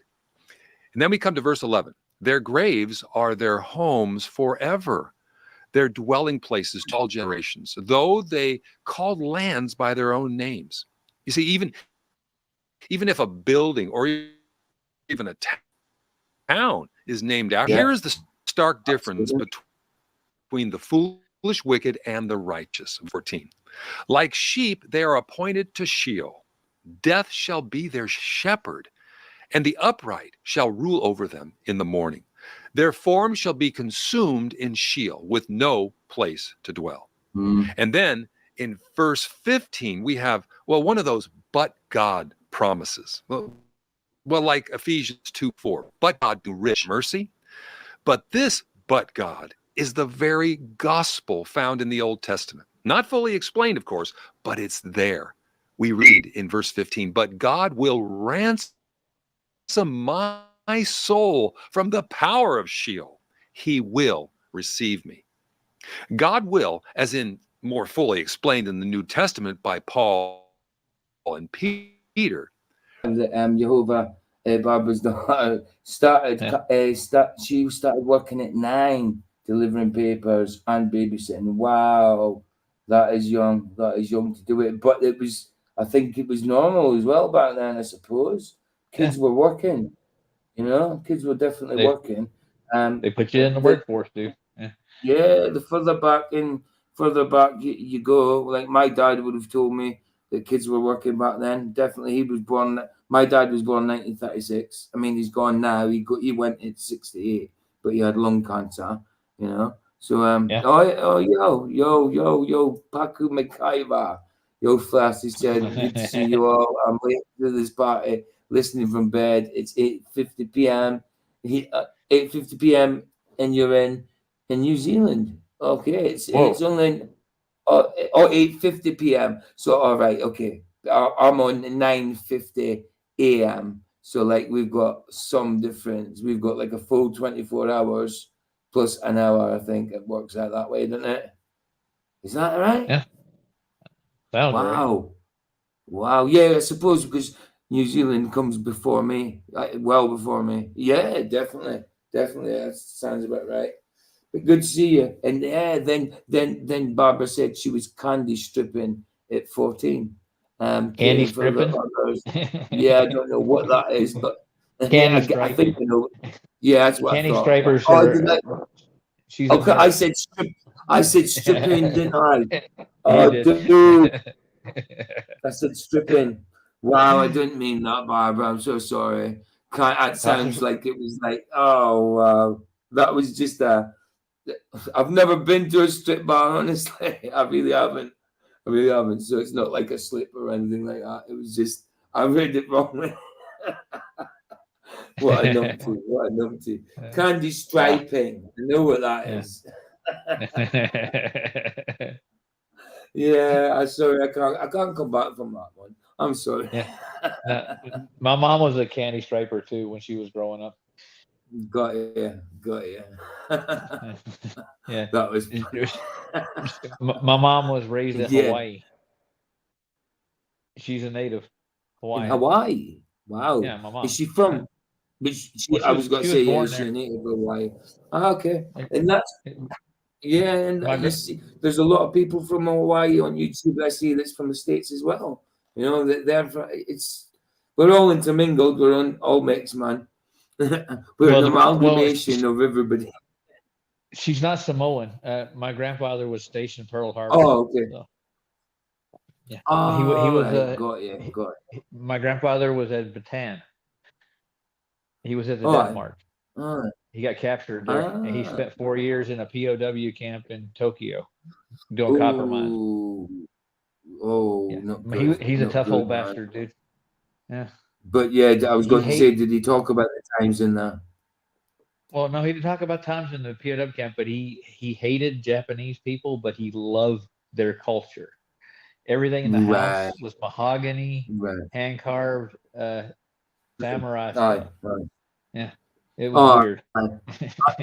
I like to see I like to see Japanese style, like with the kind of like see-through type windows, with lights behind them and all that type of thing. It's like looking through crepe paper or something like that. But I like how it's rice paper. Yeah, rice paper. It is actually rice paper, right? Got you. Yeah. But yeah, it's very cool. I like it, and I like the samurai thing. That looks pretty cool. But yeah, he had a copy. Japanese were lethal people in certain situations, man. Lethal. Yeah, well, their culture is very strict. And yeah, my grandfather had a hand carved coffee table chest that had a samurai ceremony carved on the top of it. I don't know where he got it from, but when I was a kid, I used to go try to mess with it all the time. Had a glass top over it. I get my hands flat for doing it. I bet you wouldn't mind. Yeah, absolutely. Yeah, I was going to say, Paku McIver. Yeah, I'll be finishing when this video is over. I've been saying it I was meant to finish at 9, dude. You know what I mean? To go and get my prescription from the chemist. Then I said it'll probably be 10. But yeah, it's just to the end of this video, which I've got here, and it's about 7 minutes left. So, but your friend Ian that could take an hour the way things have been going. But yeah, no, we're talking. Exactly. That's what happens. Right, I'll carry on. Let's try and get to the end of it. All right. Are righteous in Christ. Then we come to the verse that Jesse tried to use to justify his muckraking ways. You know, the muckrake from Pilgrim's Progress, verses 16 and 17. Be not afraid when a man becomes rich, when the glory of his house increases. See, Jesse, reading that in isolation, thought it was all good. But read on. For when he dies, he will carry away nothing. Nothing. Exactly. The psalmist is saying that we need not fear the wealthy and the powerful who take advantage of the poor. For regardless of their wealth, they will one day die.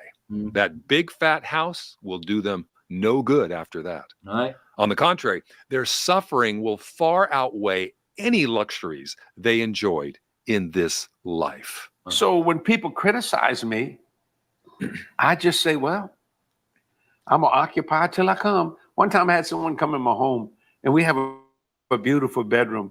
Took me 10 years to find this bed that we sleep in. 10 years. You know, I like antiques and different things, and it's a piece of art. Is that not boastful in itself? Took me 10 years to get this perfect bed for our perfect bedroom. Come on, dude. You And must his see perfect this house in and his yourself. perfect man. wife.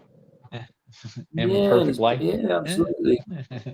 Perfect life that he can't take with him. With you. Yeah. Exactly. Just live the life you got now, dude. They said, how do you sleep? Yeah, exactly. I said, very well. See, I can't help but think of Proverbs 4, verse 16. For they cannot sleep unless they have done wrong. They are robbed of sleep unless they have made someone stumble. You see, the big lie of prosperity preachers such as Jesse Duplantis is this: that once you become a Christian, God will bring you happiness and prosperity in this life if you obey and have enough faith.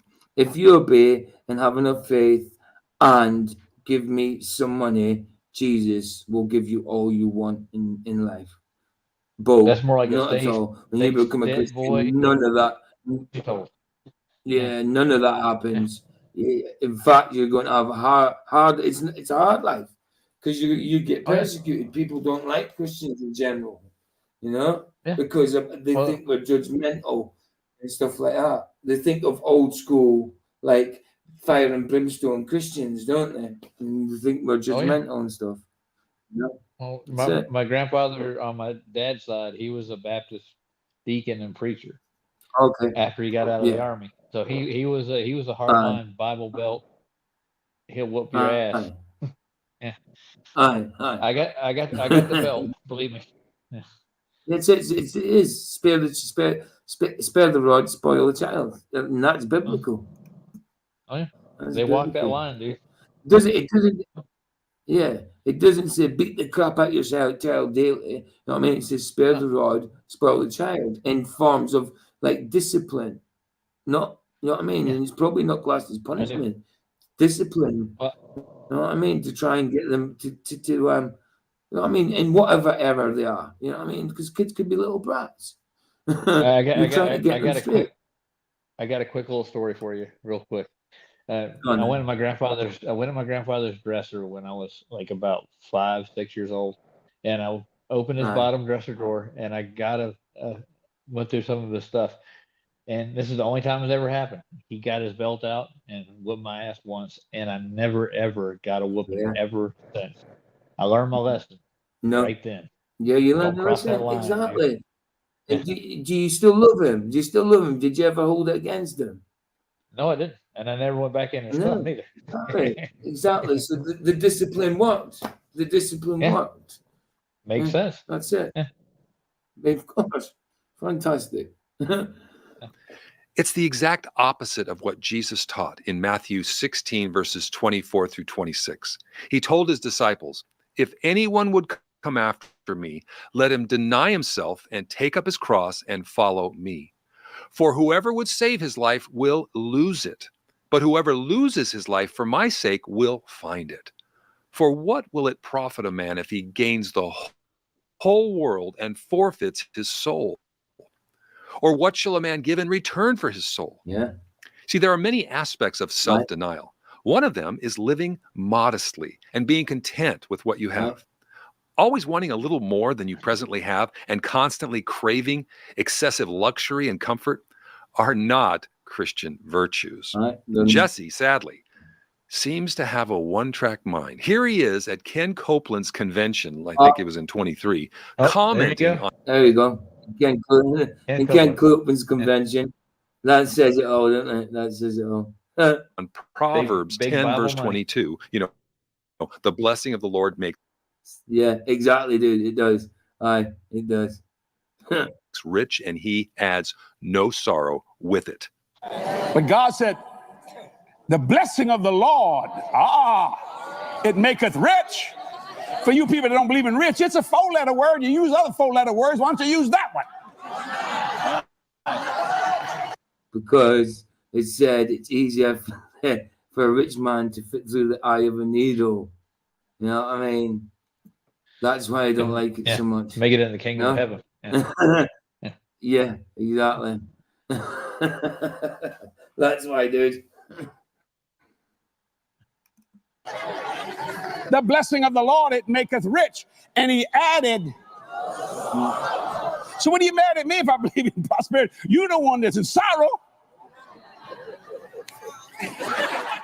Oh, snap. Oh, snap. Wow, how out of context is that? So out of context. Oh, yeah. Unbelievable.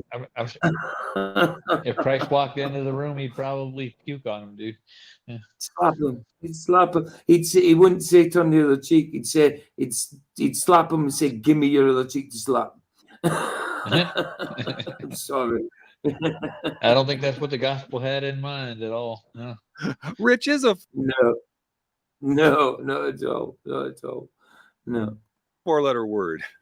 But Jesse's not done. He's going to bash anyone who comes to God humbly with a particular need. Okay. I've said this so many times. I never asked God for a need. What a waste of spiritual energy. It's just the dumbest thing I've ever heard of in my life. Well, Lord, I need.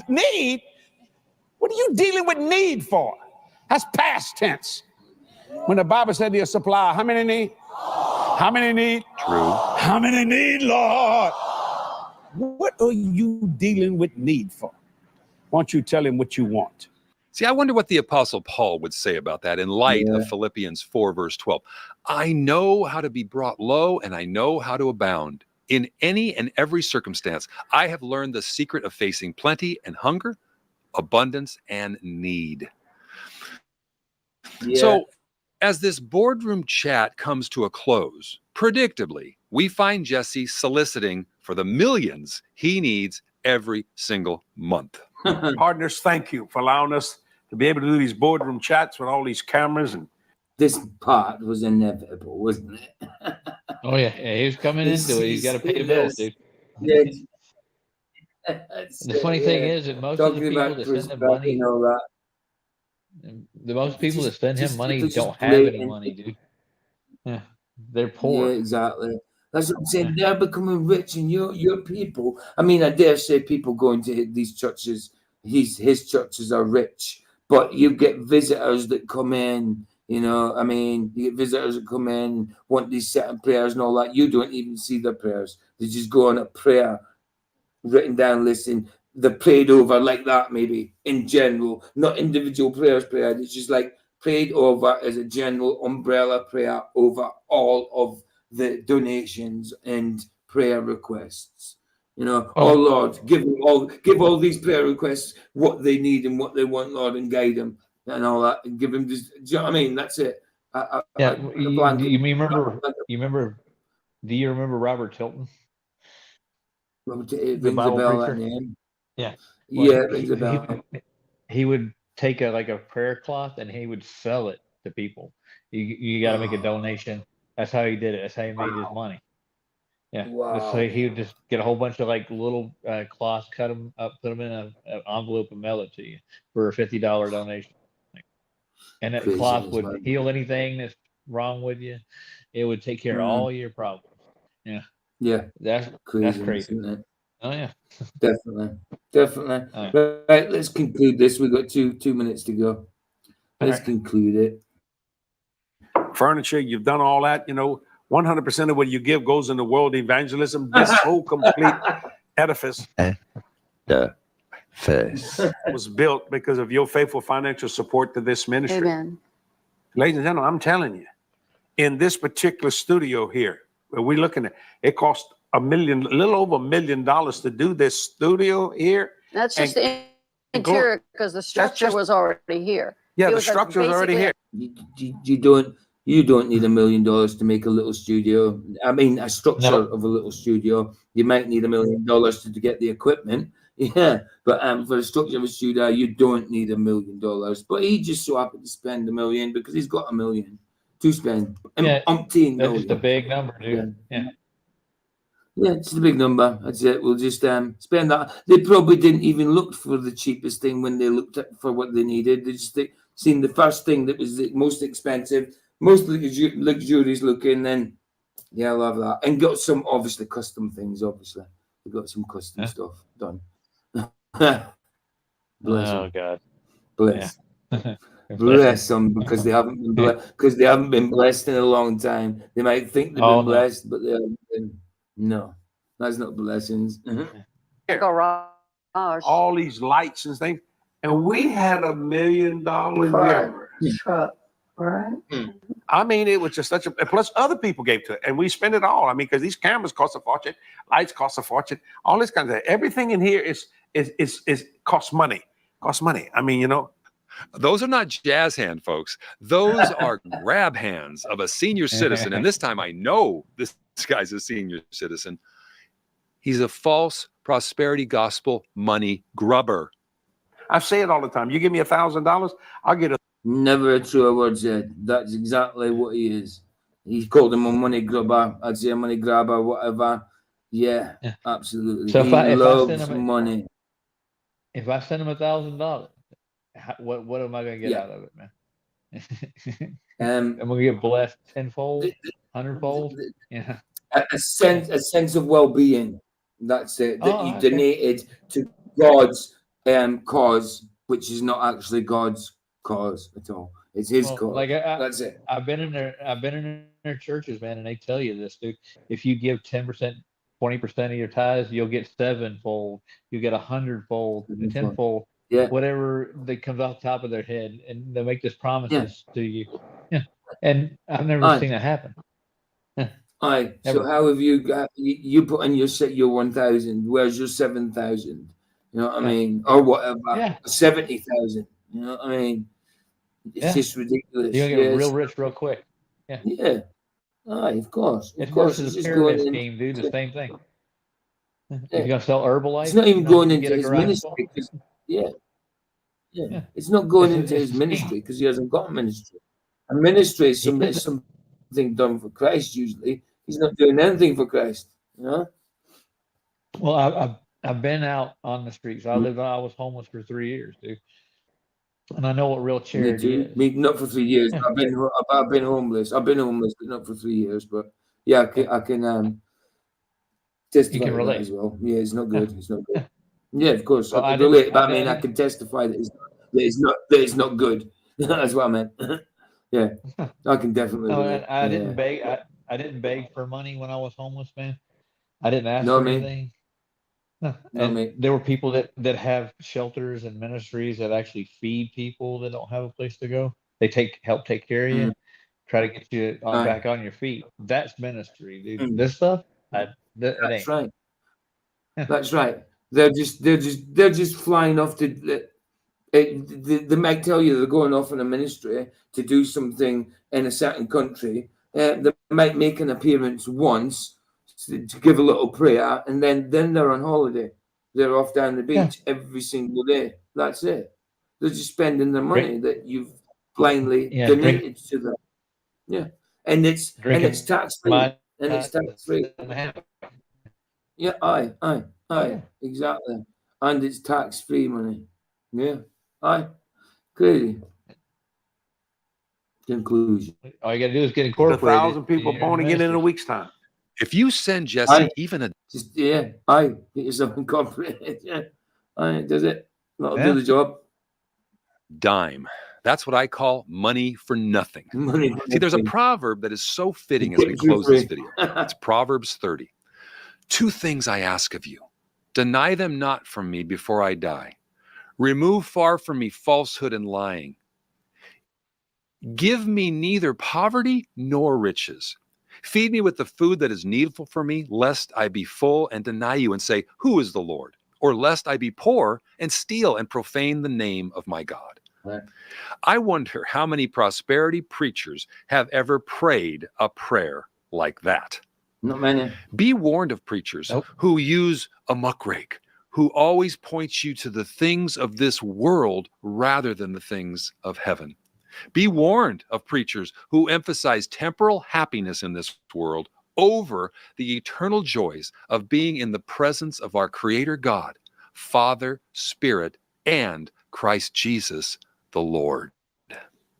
Absolutely, dude. Absolutely. Yeah, we'll end it there.